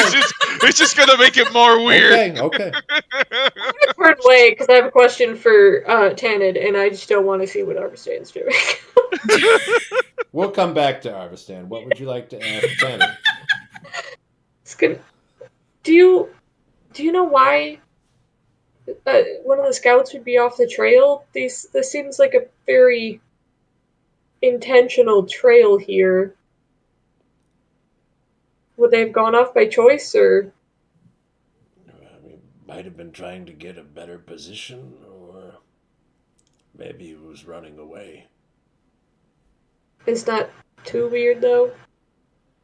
I don't think it's all that weird. This was not a typical scouting expedition. Okay.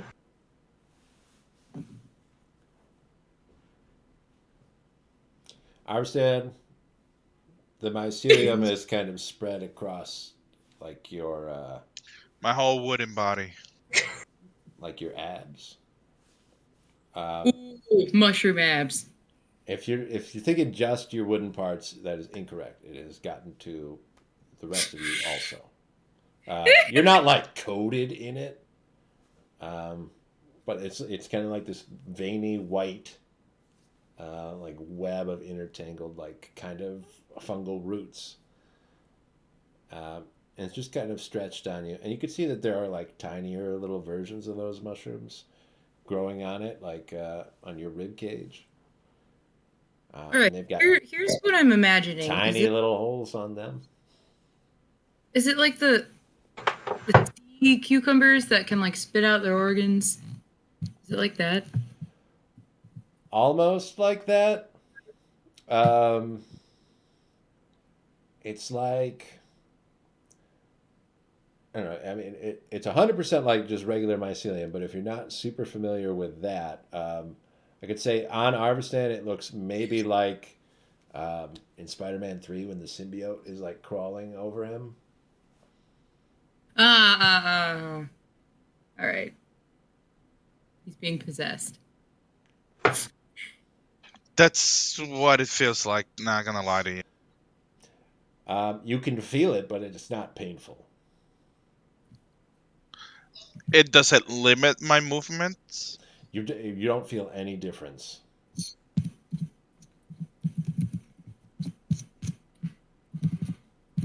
Well, I don't really know what to do about your condition, Arvastan. I think we just got to keep going. Like, I feel like these mushrooms or whatever these things are can communicate because they kind of tilt and manage to do a sort of yes or no answer when I ask something about it. So I'm gonna talk by myself and I'm gonna go crazier than what I am, but I think I'm gonna try to figure out what's happening with all this because I'm freaking out right now. You've got enough of your cloak and your hood that if you don't want to, like, if you want to ignore them, you could easily cover them up and just not think about them. You want to just hide it? Um, It's got like wistful violin playing by. like I don't know what to think about it. Like some sort, I can see it useful, but in other sorts, I don't know what to think about this. This is weird. I might have to just table it. Table it. Think about it later. I mean, yeah, we don't have to like stop. We can continue, but this is just. Have you ever seen anything similar to this happen to anybody else? I've never seen fungus grow on something that wasn't dead, so I think it's just confused. Confused fungus. Oh, If it starts to like hurt or restrict your movement or something like that, let us know. Otherwise, it's gonna keep going. yeah, that's cool. And if you see me talking by myself, I'm just trying to communicate with the mushroom. Don't think any otherwise. Yes, I know I'm crazy, but just just let me be for a second. Will do. All right. So we'll just keep moving. Arvastan will be muttering to himself. He's like peering underneath parts of his clothing and saying things. Um, and you're not really certain if he's really getting anything out of that or gleaning any information at all. As you continue to head down this trail, it gets less and less worn. Um, they've gone this far before, but they don't typically go this far when they're just sort of checking out the jungle, when they're in regular routine scouting missions. Um, but Tannen tells you that you should keep going further and see if you can find anything uh, because they were heading in this direction when they were attacked, and there might be a chance that there's something over here that could help. As you're heading in that direction, um, slowly the environment kind of changes just a little bit. It seems ever so slightly dimmer. You look around and you see all the glowing fungus is still there. It just feels like for some reason it's not glowing quite as much as it was, you know, uh, 500, 600 feet before. And then we'll need at least one more round of perception checks. I'll let everyone do this one. Try to see if we find any more, glean any more information from this. No for Kriv? No, that's a 9. I rolled a 3. 13. 14. Ooh, and a 5. Okay. Um, you don't. Maybe they're just dimmer here. You don't notice anything particularly out of the ordinary. So you continue forward with Tannen. And as you move that way, you didn't see anything, unfortunately. Um, as you keep heading forward, uh, Arvastan and Ravi bringing up the rear, you will notice that a lot more dirt is clinging to the wheels of Tannen's cart. It's kind of getting stuck on there and caking up. Oh, it's getting muddy. Yeah, I mean, I'll probably bend down and try to scrape off some of the mud. Yeah. And I'll look up. Hey, Tana, does it rain a lot over here? Water gets down through here, but I don't know. I'm not a scout anymore. I haven't been out this way in a long time. Things might have changed. I wouldn't say it rains much more than usual. It is the rainy season, though. Is there probably like are we near a river or some sort of pond or something like that? That could be like getting all this part wet. We're getting closer to the ocean, but that shouldn't affect the ground here. Ravi, as you're brushing off some of that kicked up dirt. You brush off that last little bit, and there's like a string connecting your hand to the wheel.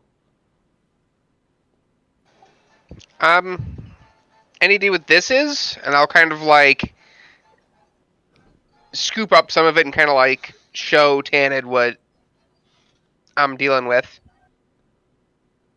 You got to get around. He can't turn all the way around. Yeah, no. So I would take it in front of him after I got Okay. the wheel cleaned off. Yeah, so you've got to pull. It's kind of like the sticky netting. He'd say, if I didn't know any better, I'd say it's a spider web.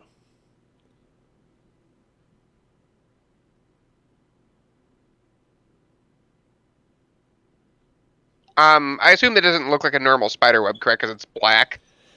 It is not necessarily black. It was underneath the mud, so it was the wheels were collecting this on it, and then the mud was collecting on top of that. So it is dirty. Gotcha. It's got that mud covered in it. What does make it look different than a typical spider web is that it's a lot thicker. Each strand, each thread. It's not like a rope or anything, but it's significantly thicker than a normal like spider web thread that you wouldn't even necessarily be able to see. Kriv, any idea what this might be? My only guess today would be weird mushroom stuff still. I haven't really come across a lot of anything like anything here before. If that's a spider web, that would be a giant ass spider. Can I look at it? I hate spiders. You can look at it, sure. Would that be anything? It's not like a thing that you could really pass around very well. It got Yeah. stuck to Ravi's hand, and he's kind of like if you ran your hand through a cobweb, like that's basically what he's able to show you. I would not touch it. No, don't touch it. It's on Ravi already. Yeah, I'm not touching it though. What do you, if you want to look at it, what exactly do you want to determine about it? I mean, I guess if there's anything other than like spiderweb that it kind of reminds me of, or like. Let's do a nature check. Our nature druid. Non-nature. Really concerned now. That's a 2. All right. Yep.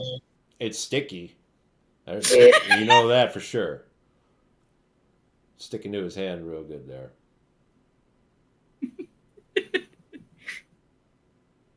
It reminds you of glue.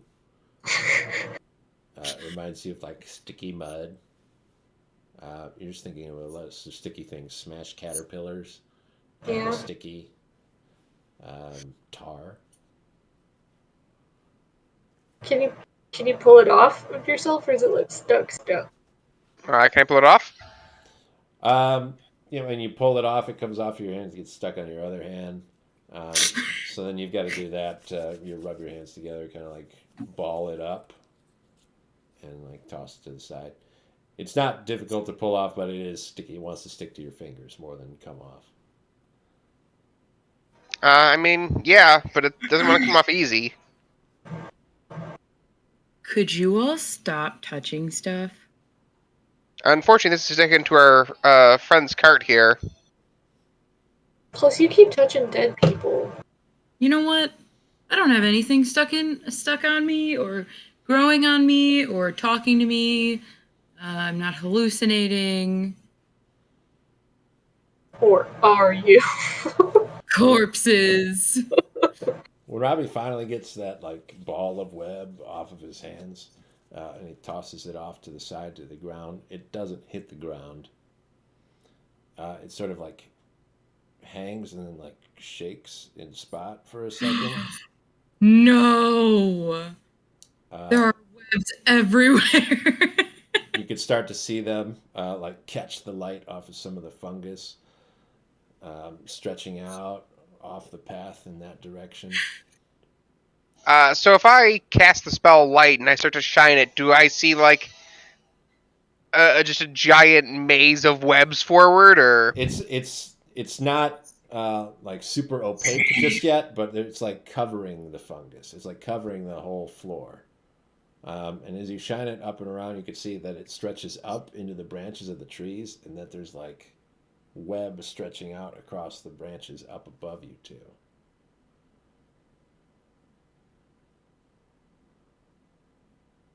I don't suppose anyone has any ideas in what this might be.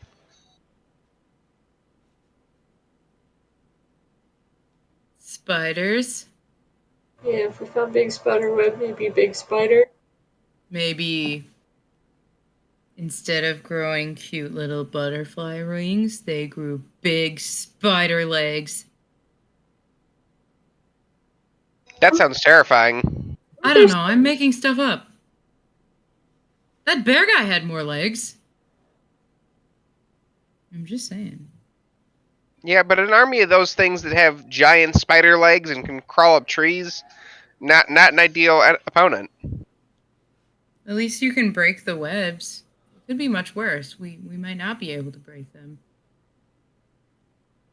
Were there spider creatures at that last fight, or am I just making stuff up? There were. Okay.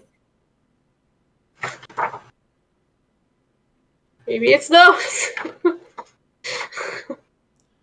I don't suppose Arvastan you'd be willing to help push him, and I'll try to guide us so we don't just run into every single strand of web here.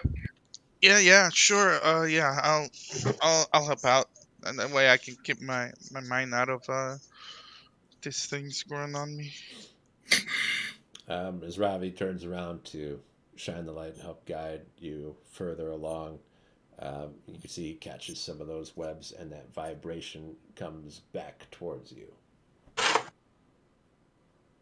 Oh, whoa! I felt the vibration of the webs. You what? Uh, it's hard to explain, but I think all of this is connected with the mushrooms, and I can feel the vibrations in the web. Well, Is it still moving? The web. Yeah, like I keep feeling the You see, like vibrations. you see, like a collection of strands over there is like shaking, and then that like shakes some that are closer to you, and then ever closer, and then just slightly like wiggle. Hmm. Can I make? I'm gonna see if I can make a use of this. Some sort of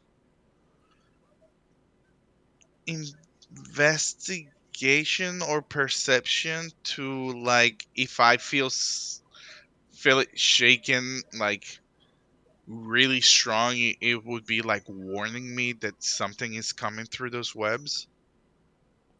Know what I mean? We might have gotten some information crossed here. Your mushrooms aren't vibrating. So you're not feeling it, you're seeing it. You're seeing the Oh, webs I'm in the jungle seeing. around. I'm not feeling it. Everyone is. Oh, okay. I thought I was feeling it. Oh, no. Okay. Never mind then. We just keep on going. Just okay. just delete everything that I just said like a minute ago. Keep on going. So, if we mess with these webs, we might be letting something know we're here. I think you're right. All this vibration is Or gonna warn with it. them vibrating, something might already be running around on it. It's a possibility.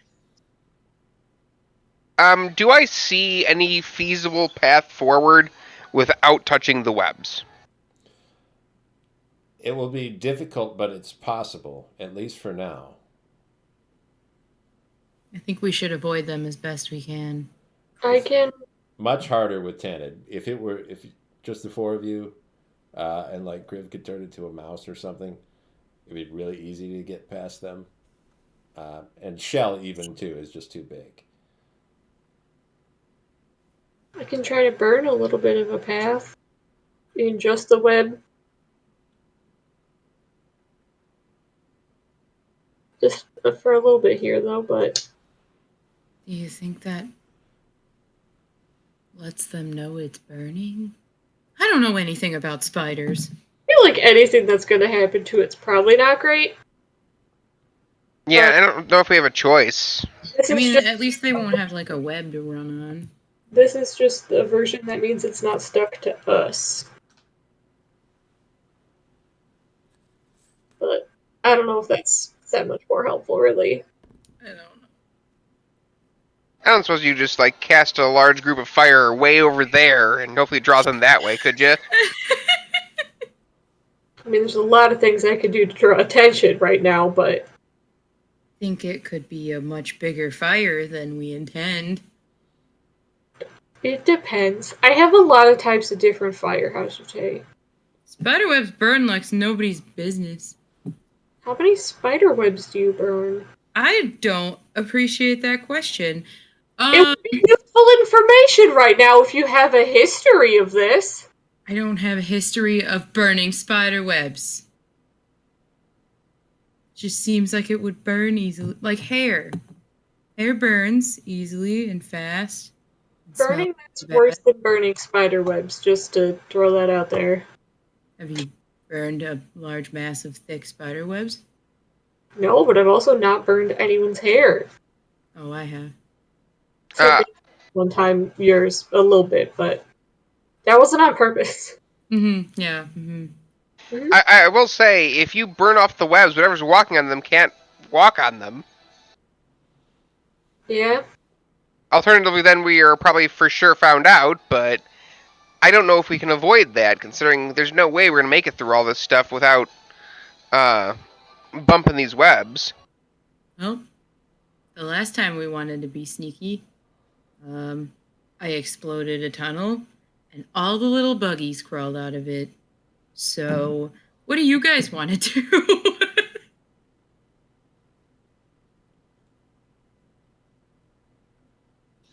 I'm up for anything at this point. My mind is not like there. I'm totally cool with us trying to avoid the spider webs, but if it gets too thick, then I think we try the burning plan. That sounds. It can help us be sneakier, but I don't know that that would be helpful with this particular situation.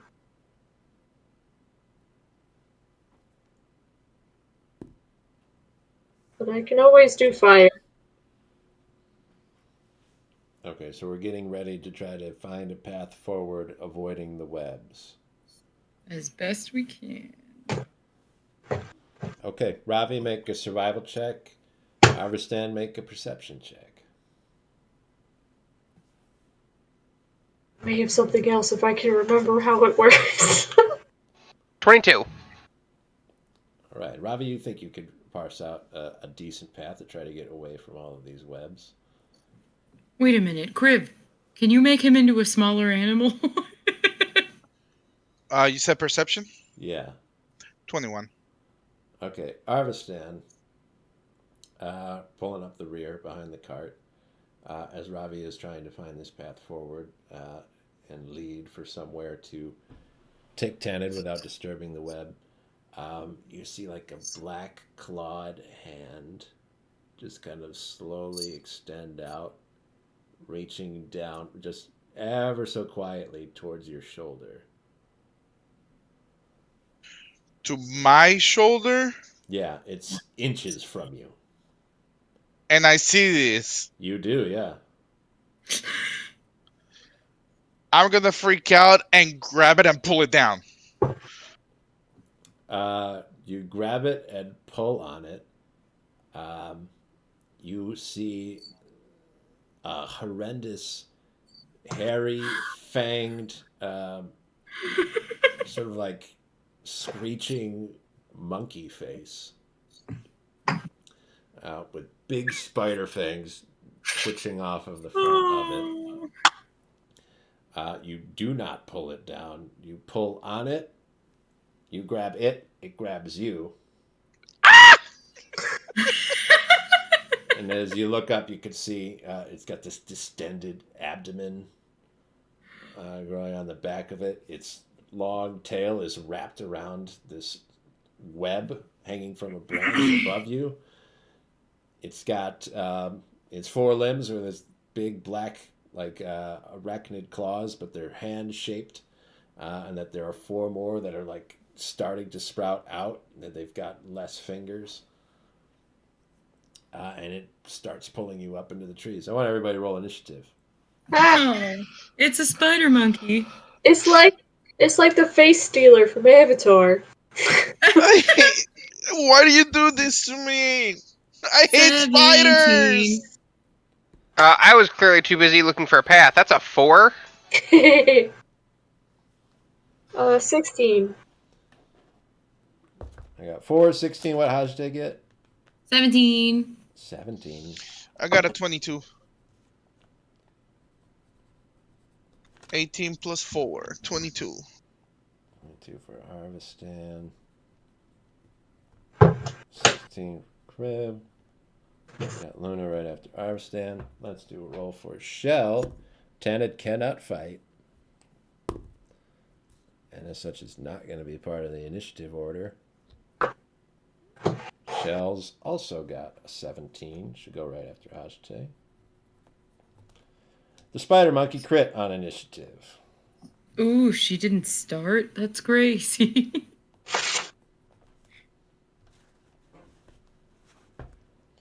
Did you roll advantage for Shell? I did, yes.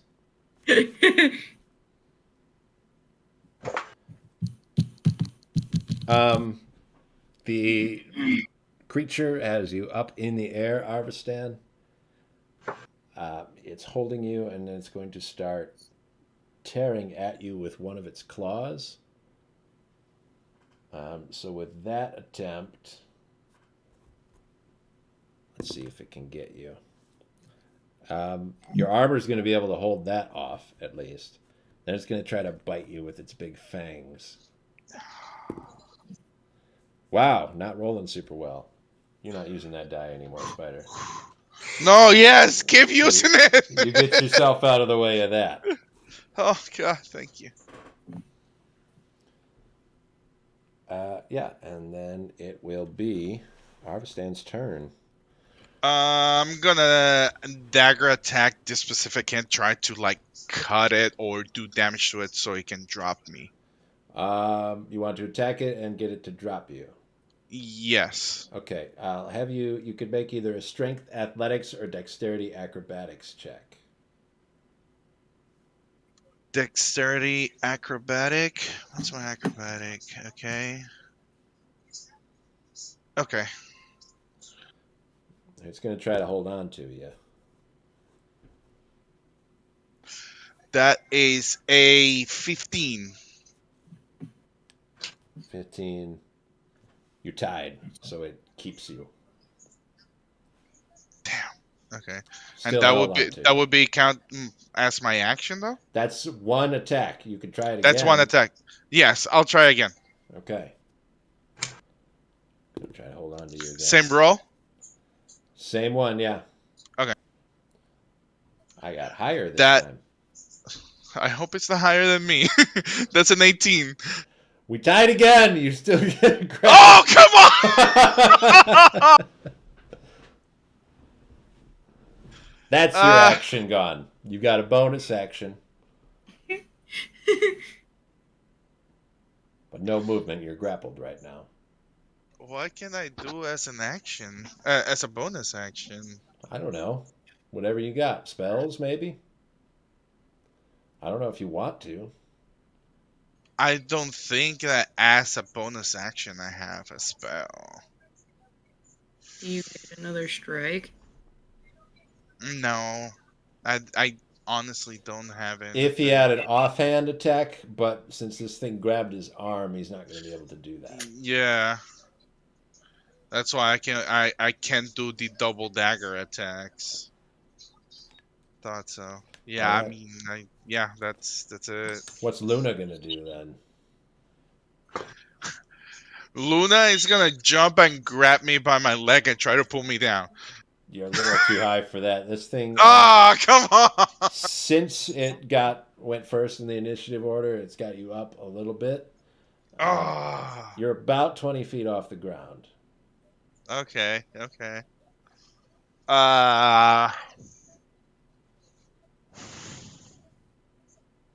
Uh, I mean, at this point, the only thing that I can think of is get Luna in between Tenet, is his name, right? Tanid, And yeah. Rabbit?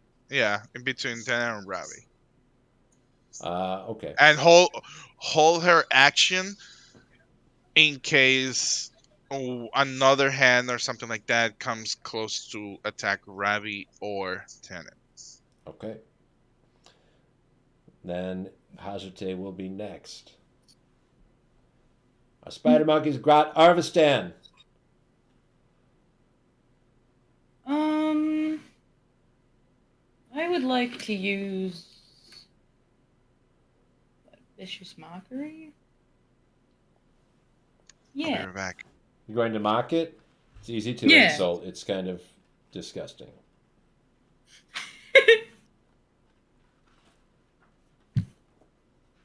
All right, let me see. Vicious mockery. Double check my saving throws here. A little wisdom. Mhm. All right, that's a failure. Woohoo! So it's going to take some psychic damage. 2d4. Yes, and it also has disadvantage on attacks for Nice. 1 turn. On its next attack roll. Mhm. Okay. How much damage is that 2d4 going to be? You roll a d4 instead of rolling a d20 and expecting something. If it was 2d20, it'd be a whole different attack.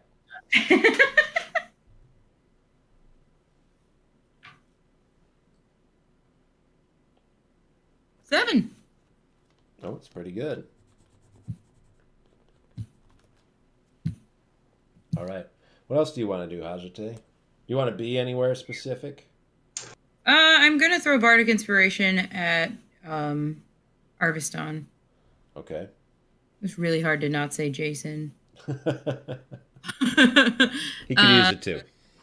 I'm good. All right. Shell is next. It's a little too high for Shell to do anything. What could she do? She can't climb a tree. That's not going to work. Can she like jump into like Tenet, like into the cart and push herself? It's really high. Okay. I don't think she'll be able to get up that high. She could scream at it. She'll probably scream. Use an action to scream. I'm also trying to think of Shell's relationship with Arvastan and how invested she is in this. Scream seems appropriate. She'd fight him if he was down here. Yeah. But if he's up there, it's like, That's so much work. Kriv is next, though. Would you say we have noticed restrictions in moving because of the webbing? You don't know. You haven't gone into the webbing like yourself. Yeah.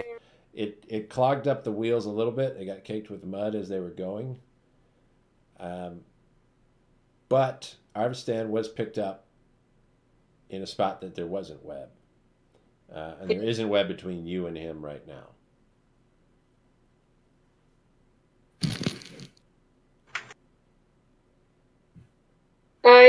I'm gonna just follow my gut then. I'm gonna do conjure animals. Where? Where? Like It's 20 feet up, you know? Yeah. Well, is it just hanging like on a web, or is it like off a branch or something? The web is on a branch, so yes, both. How far is the branch? The branches are very high up. These are large trees, and that canopy is super high up. The branch is going to be at least 50 feet off the ground. But is it more than 60 feet? No. Okay, well then I can still do that. You want to conjure animals on the branch? Well, can I split them? Do they all have to be in the same place? Let me check. It just says unoccupied spaces you can see within range. It says spaces. Yeah. Then, yeah, you can split them up as much as you want. Okay. You guys activated my Google, and she started naming all animals that stand on branches. So if you need a list. Let's say, okay, so first of all, the actual relevant information I forgot. I want to summon. My brain math might have been slightly off here, but that's okay. Brain math? Yeah, when you think. Okay, so the number of them depends on the CR rating, and my brain is just not good at things with numbers in it. Okay. I want to summon 4 apes. Apes? Yeah, they sounded fun. I could have gone with swarms of spiders, but that didn't feel right. Oh, apes. Apes. Oh, I love it. And what's great about conjure animals is that whether or not you've encountered apes in your life is irrelevant.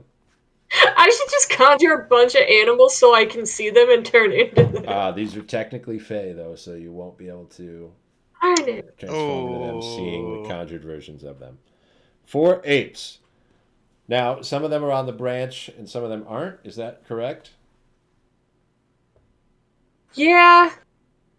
Well, I wanted one down by us, like I guess kind of by Luna. Okay.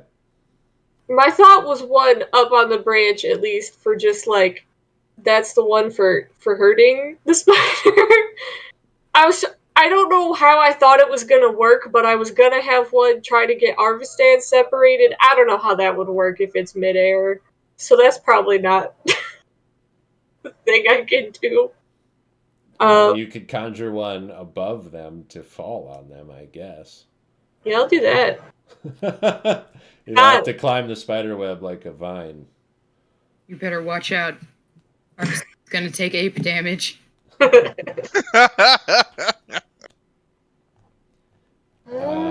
Okay. So one on the branch above. One you conjure just above Arvastan and the spider monkey. Yep. To try to deal with them. One is next to Luna. There's a 4th one yet. Yeah.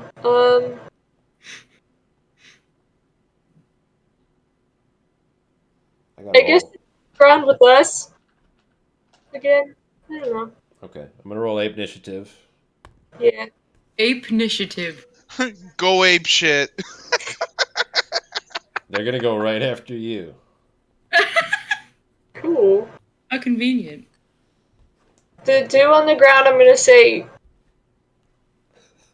Well, no, sorry, I don't know why that word didn't come out. I was gonna have one like on defend, I guess, one actively attacking the spider. I don't know what to even inform the one that's just gonna fall. I think that's it. Like all I can tell. Good luck. Really, just hurt the spiders is where I'm at right now. Okay. I'm pretty sure I'm overthinking these apes right now. Apes are smarter than most conjured animals. So they could figure out a little bit of what they need to do. Is that the end of your turn? Yes. Okay. So, the apes, they got 2 apes on the ground. Yes. They are going to move a little bit closer and chuck rocks at the spider. I do like that that's their attack is rock. So we're going to get 2 rocks thrown up there. One of them is going to miss, but one of them is going to hit that spider. Yay. That's going to deal 9 points of rock damage. Whoa. That's more damage than me yelling at it. So far, so good. The ape that falls on them is going to cling onto the web with one hand. Punch. Yeah, it's only got one free hand, and it's going to punch Yeah. the spider monkey. So let's give that a try. I feel like they might be a little OP for this, but then also That's like it. there's too much going on right now. Does another 7 damage. They are not too OP, don't worry. Okay. That's not great to hear, but The other ape up on the branch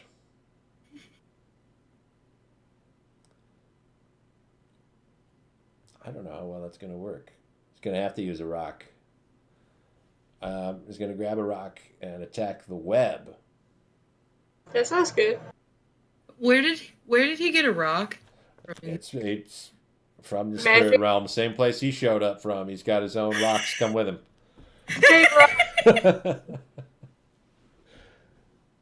He's going to toss it at the web and try to hit that. That's going to be difficult, but he's going to hit it. He got a 22. That's pretty good. Oh my god! They're really good at rock. Okay. He hits it pretty good. You think if he hits it one more time, he could snap the web Yeah. and drop them all to the ground. And he's a monkey, so he could climb down if he wanted to. He could. Or just, he could die. Like, he's not real. It's fine. Yeah, but he could help first before that. He could. We'll see. Or he could just throw rocks from up there. Like, what difference does it? They're good at rock. And then it'll be Ravi's turn. I'm going to summon my sword. And with where everything is right now, do I feel like I can hit the spider pretty cleanly? Or is it like I'm trying to hit the meat of a sandwich because there's a monkey on top and an Arvastan on bottom and I gotta aim right down the middle? The spider monster is larger than both the ape and Arvastan. So Okay. it's a pretty big target. In that case, that'll be my action. I'll try to strike it. All right.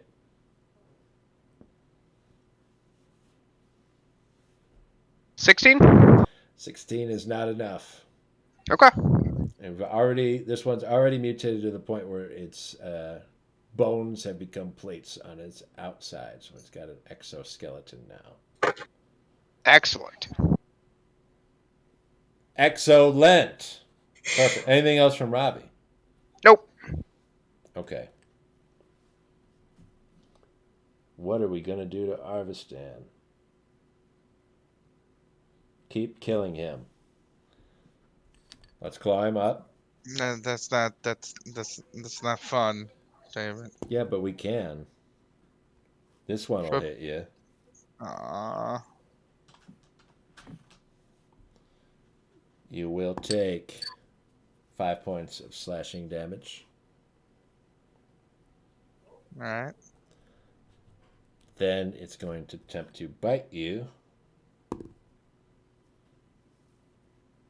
14 doesn't get you, just missed. Which is good. Who knows what that bite means? And now that it's got this ape on it, it's going to keep trying to climb back up its own web. Did he attack at disadvantage just now? Oh, not with that first one. Let me try that again. Oh. It would still hit. Oh, boo. Okay. I tried. Worth. Yeah, it was a lot closer on the second roll, but it was just made it still. Okay, and that's going to be it while it's holding on to you. Tries to climb up a little bit more. It's got the ape on it. It's on Arvastan, and it goes probably about 10 more feet up that web.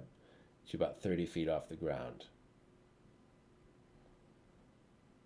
and it's Arvastan's turn. I was holding one of your hands. Yep. I'm gonna Oh. try to unlatch again. All right. Oh, you could beat that. I can. What he did.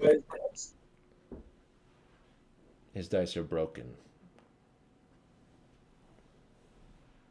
Broken. We gotta nerf these dice. Natural 20. All right. I guess you break free from the grasp. You sound so disappointed.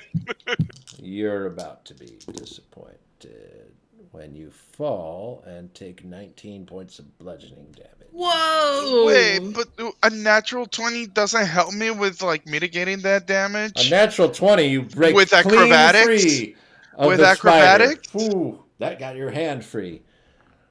But 30 feet down is still 30 feet down. Yes.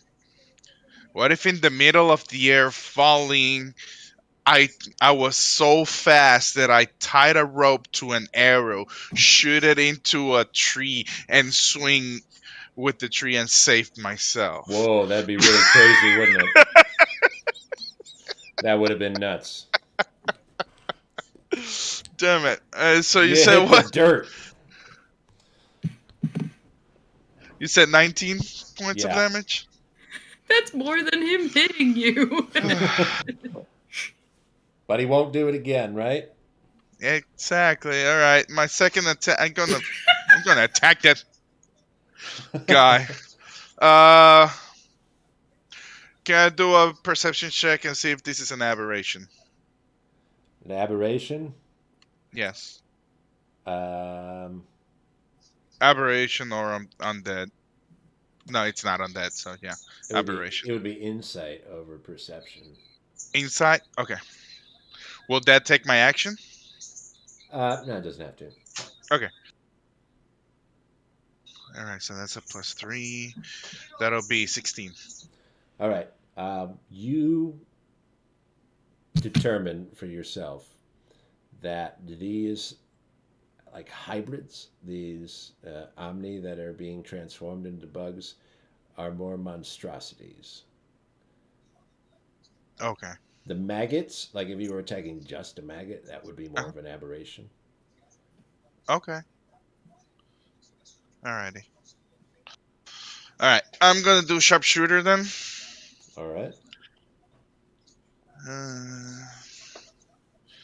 That'll be 13 plus 4. That'll be what? 17? Yes. You will miss. You'll fire an arrow straight up from the floor. Oh, And you Okay. got a monkey fight happening right above you right now, and it's tough to hit. yeah. I'll take my. Well, does falling those 30 feet took any of my movement? It left you prone, so you'll have to spend half of your movement to stand up. Okay. Half movement, stand up, and move towards Tele and Luna. Okay. What will Luna do? This thing's 30 feet up in the air. That's kind of anti-Luna zone. Probably won't be able to do much. You said that one monkey was next to Luna, right? Nearby, yeah. Nearby? Like, still hanging or in the floor?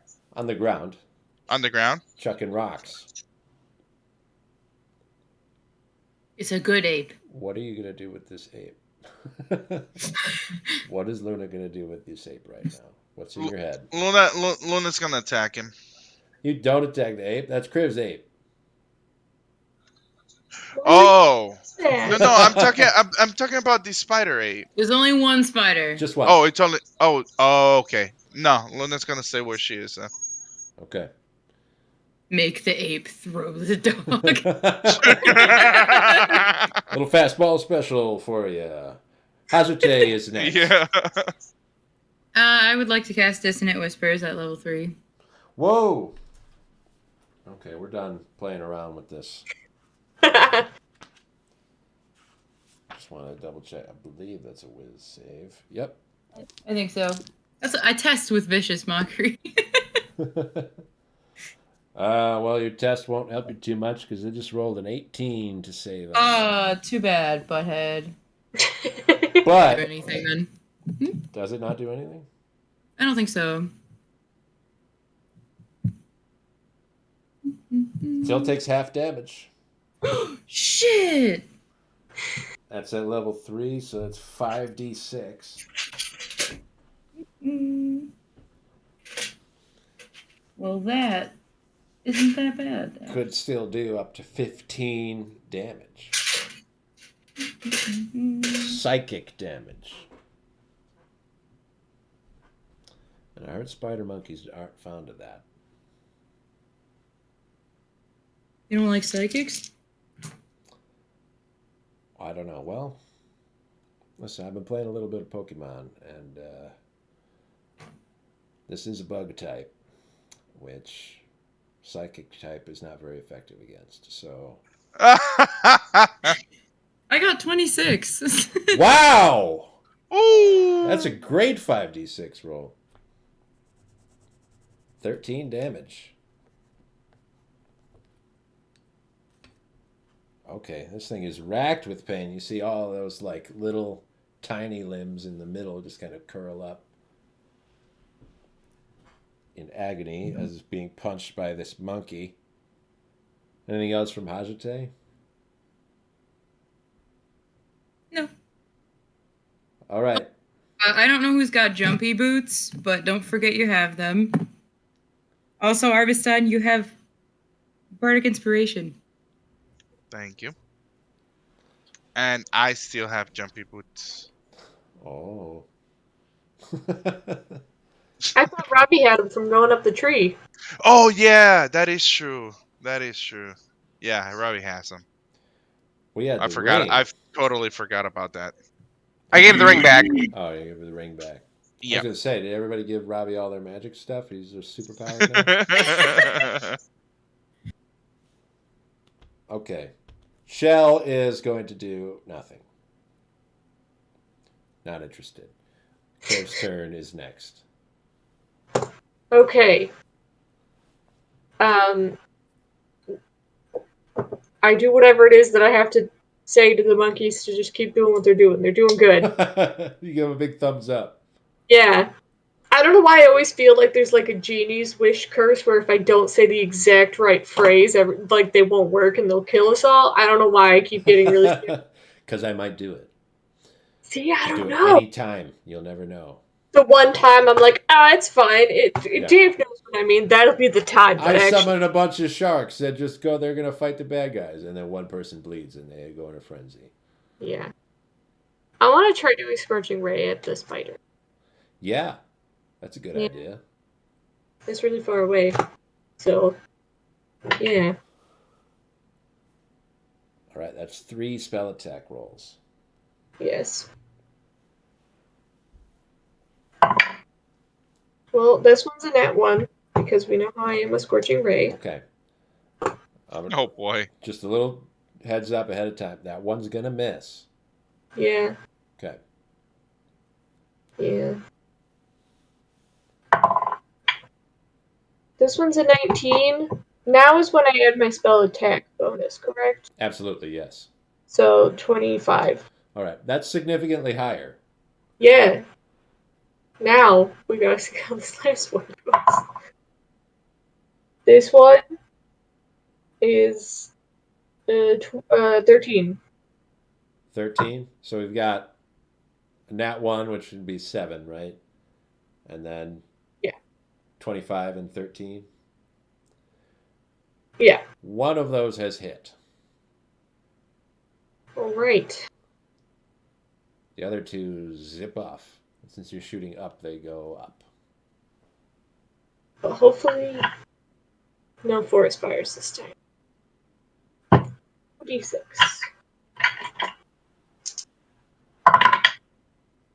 9.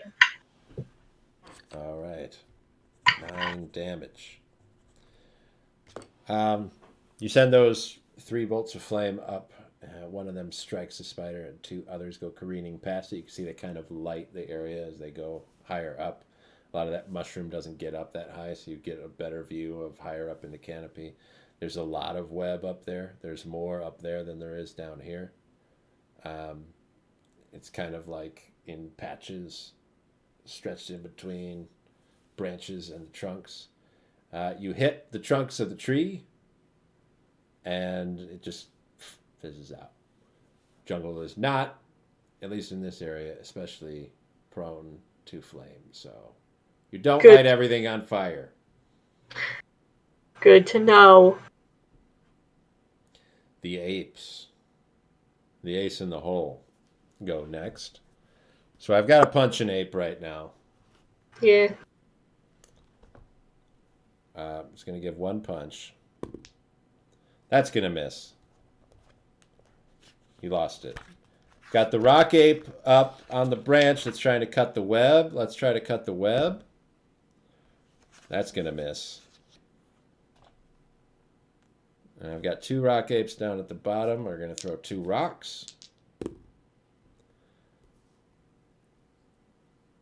going to tell you 4 attacks here from these apes. I'm going to tell you what I got on the die for each one. First one, a 2 on the die. Miss. Second one, a 6 on the die. Miss. These last 2, 3 and 4. So You need different ape dice, Dave. they started. Those were the ape dice from before. Yeah, you when gotta they were doing well. Yeah, they're just not doing as great this time. It's Ravi's turn. Ravi's good. Okay, so right now my sword is 20 feet in the air, correct? Because that's where I summoned it and attacked him last time. Right. Okay, I'm going to move the sword 10 feet up and attack him again as part of my bonus action. Yes. We can do that. 19? 19 is a hit. Freyr's greatsword is back in action, cutting into monsters.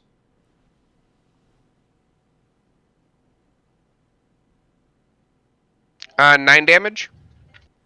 All right. And then I want to use the rest of its movement to drop it 20 feet and stand it straight up, acting like a spike should the creature fall. Okay. Then I want to use my action to cast Guiding Bolt onto the web. On the web. All right. And see if I can snap the web. The web is tough to hit. We'll see if we can. Does a 24 hit it? Yeah. Alright, so that'll take...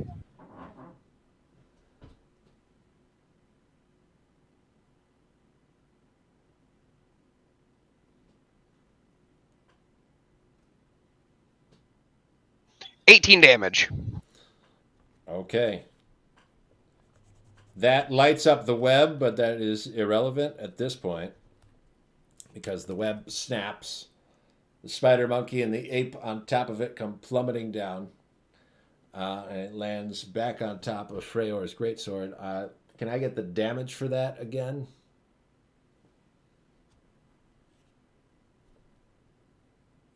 Another 11. Okay. And then it's going to get up and kind of force that magic greatsword out of itself instead of like somehow the greatsword stays in position and just like gets flayed as it tries to come out of it.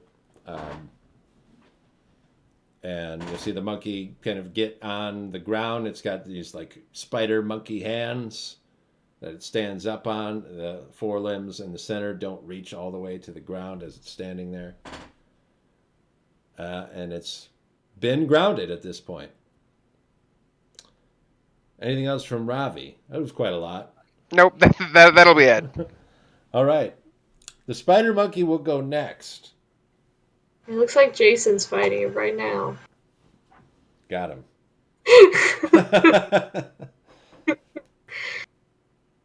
Let's see. We've got to murder this ape really quick. I mean, you don't gotta. We've got weapons.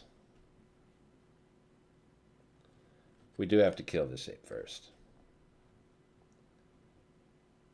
Let's draw a long sword and cut into it. We'll make 2 long sword attacks. Swords? Both of those will hit. The ape, let's see, the d8s for that.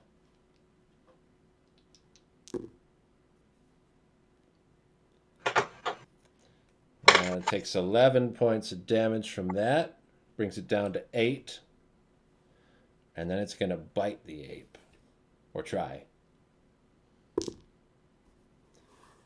Successfully bit the ape, who then takes 2 points of piercing damage and 10 points of poison damage. It sinks its venom into that fey ape, which then disappears.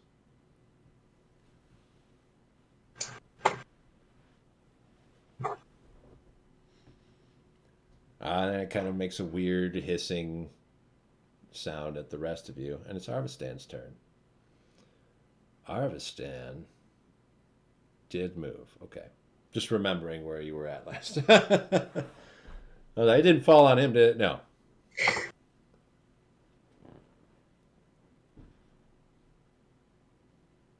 What are you going to do, Arvastan?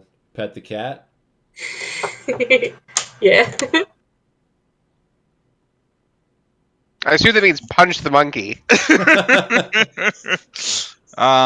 Sharpshooter. First shot.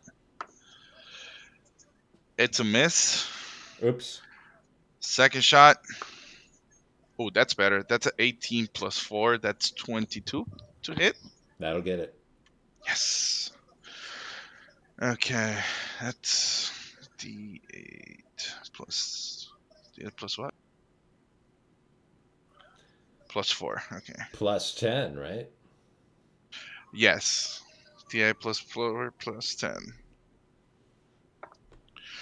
That'll be 19 overall. All right. That's your 2 shots. Is there anything else you'd like to do? Nope. That'll be it. All right. Now Luna's been waiting. Is she going to continue to wait?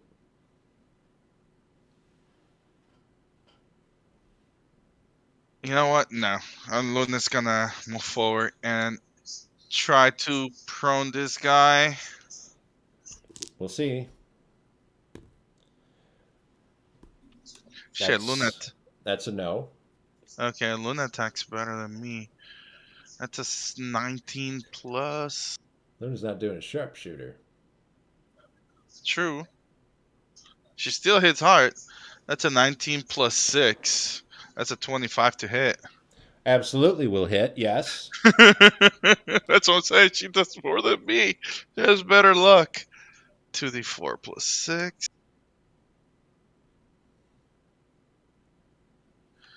That is 12 damage. All right. Then it's Hajate's turn to act. It's on the ground now. We got Luna next to it.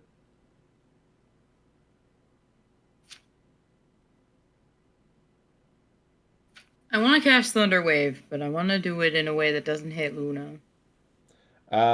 You just got to get over there and angle yourself. You're going to have to get pretty close to it in order to not hit Luna.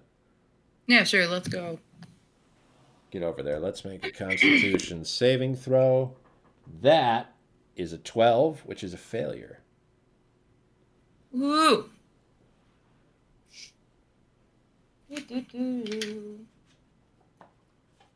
This thing gets thunder waved.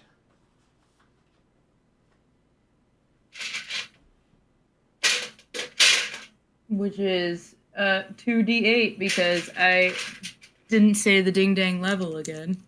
That's okay.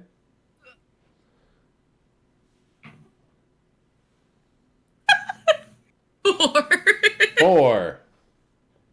Two. Well, you got that big old 26 on a 5d6 before. It's paid for it now. Okay, that leaves you pretty close to this spider monkey monster. which means when it was Arvastan getting pulled up into the trees, that was sad, but not a big deal. Now it's Hajite and Luna in trouble, so Shell is going to charge over there. Sad, but not a big deal. We're going to make 2 attacks. First one, we've got a 24 to hit, which is going to hit. That's going to be for enough damage to actually kill this thing. Wow. Nice. Then she's going to attack it again. After it's Yes. Yeah, to make Oh. sure it's dead. Oh, good. 22 to hit. We're going to do an additional 8 points of damage. Dead. And the monster is dead. The webs don't vibrate any longer. You can see it has weapons. It has weapons that are like Omni make, so they're more designed for beasts to wield.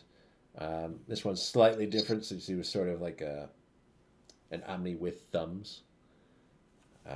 So it's possible that if you are skilled with a long sword or a longbow, that you could use this creature's weapons if you wanted to. Yes. You want to take this spider's long sword or longbow? Yes. Both. Both. All right, feel free. All right. Congratulate Shell. Does it have anything special to it? It's different. It's weird. You hold it. It's not like fitted to your hand exactly. So it's it's an odd shape. You can tell it's been made by like Omni Smiths. They have a certain amount of skill to them, but they're not practiced in making weapons of this kind. So it's not the best. Other than that, there's not really anything super special about it. What about the sword? The same sort of breakdown. These are made for like Omni with thumbs. They're not super common, and a lot of people aren't practiced in making these weapons over here.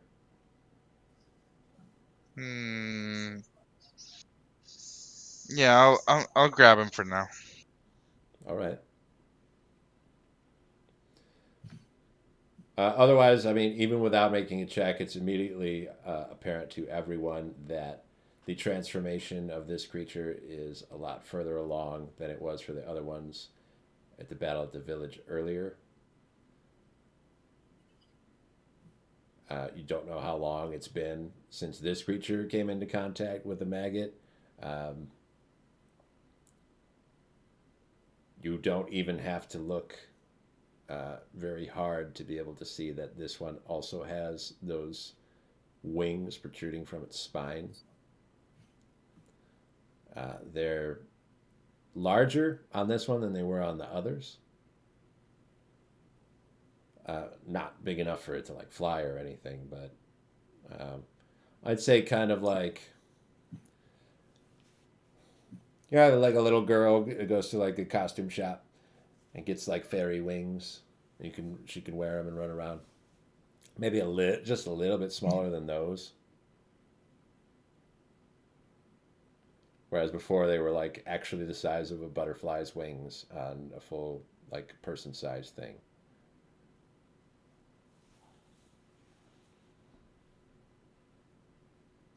So these wings look more advanced than what than what we've seen before. So I'm guessing that at some point all of these monsters are going to fly. If we don't put a stop to something, you're probably right. I think we try to get out of here quickly. Now that makes me as well think of Is this going to be h- how long has this been going on? That for them to be all the way from Carinian to over here, that some of them have already evolved enough to be able to fly to these places. I mean, we're still left with a couple of big questions. The number one is why?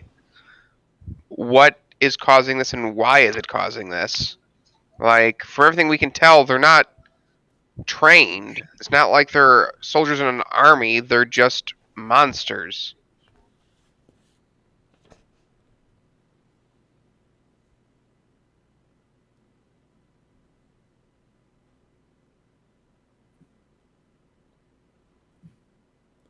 And that is the question that we'll end this session with. Why? Why is it happening? Yes. I hope you all like spiders. I hate them. I love spiders. Arachnophobic. Ugh, Apartment has a lot of them. hate them. With a passion. I think the last thing I'll leave you with before we get started on another session is to just let everybody know spiders aren't the only things that make webs.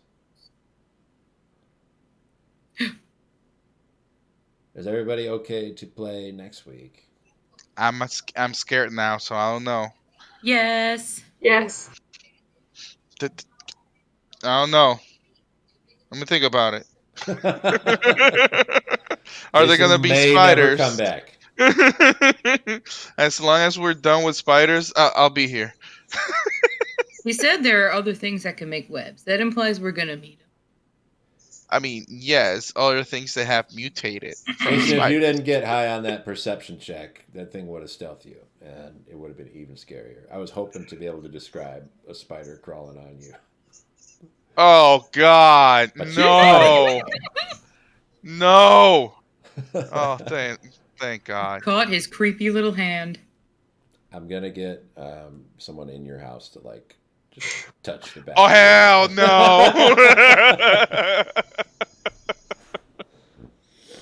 no. But yeah, that episode was fun, guys. It was all about mushroom people.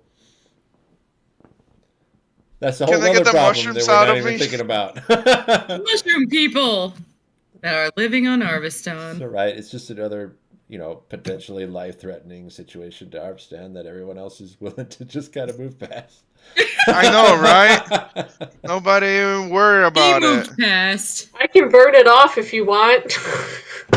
Oh, that's a good idea.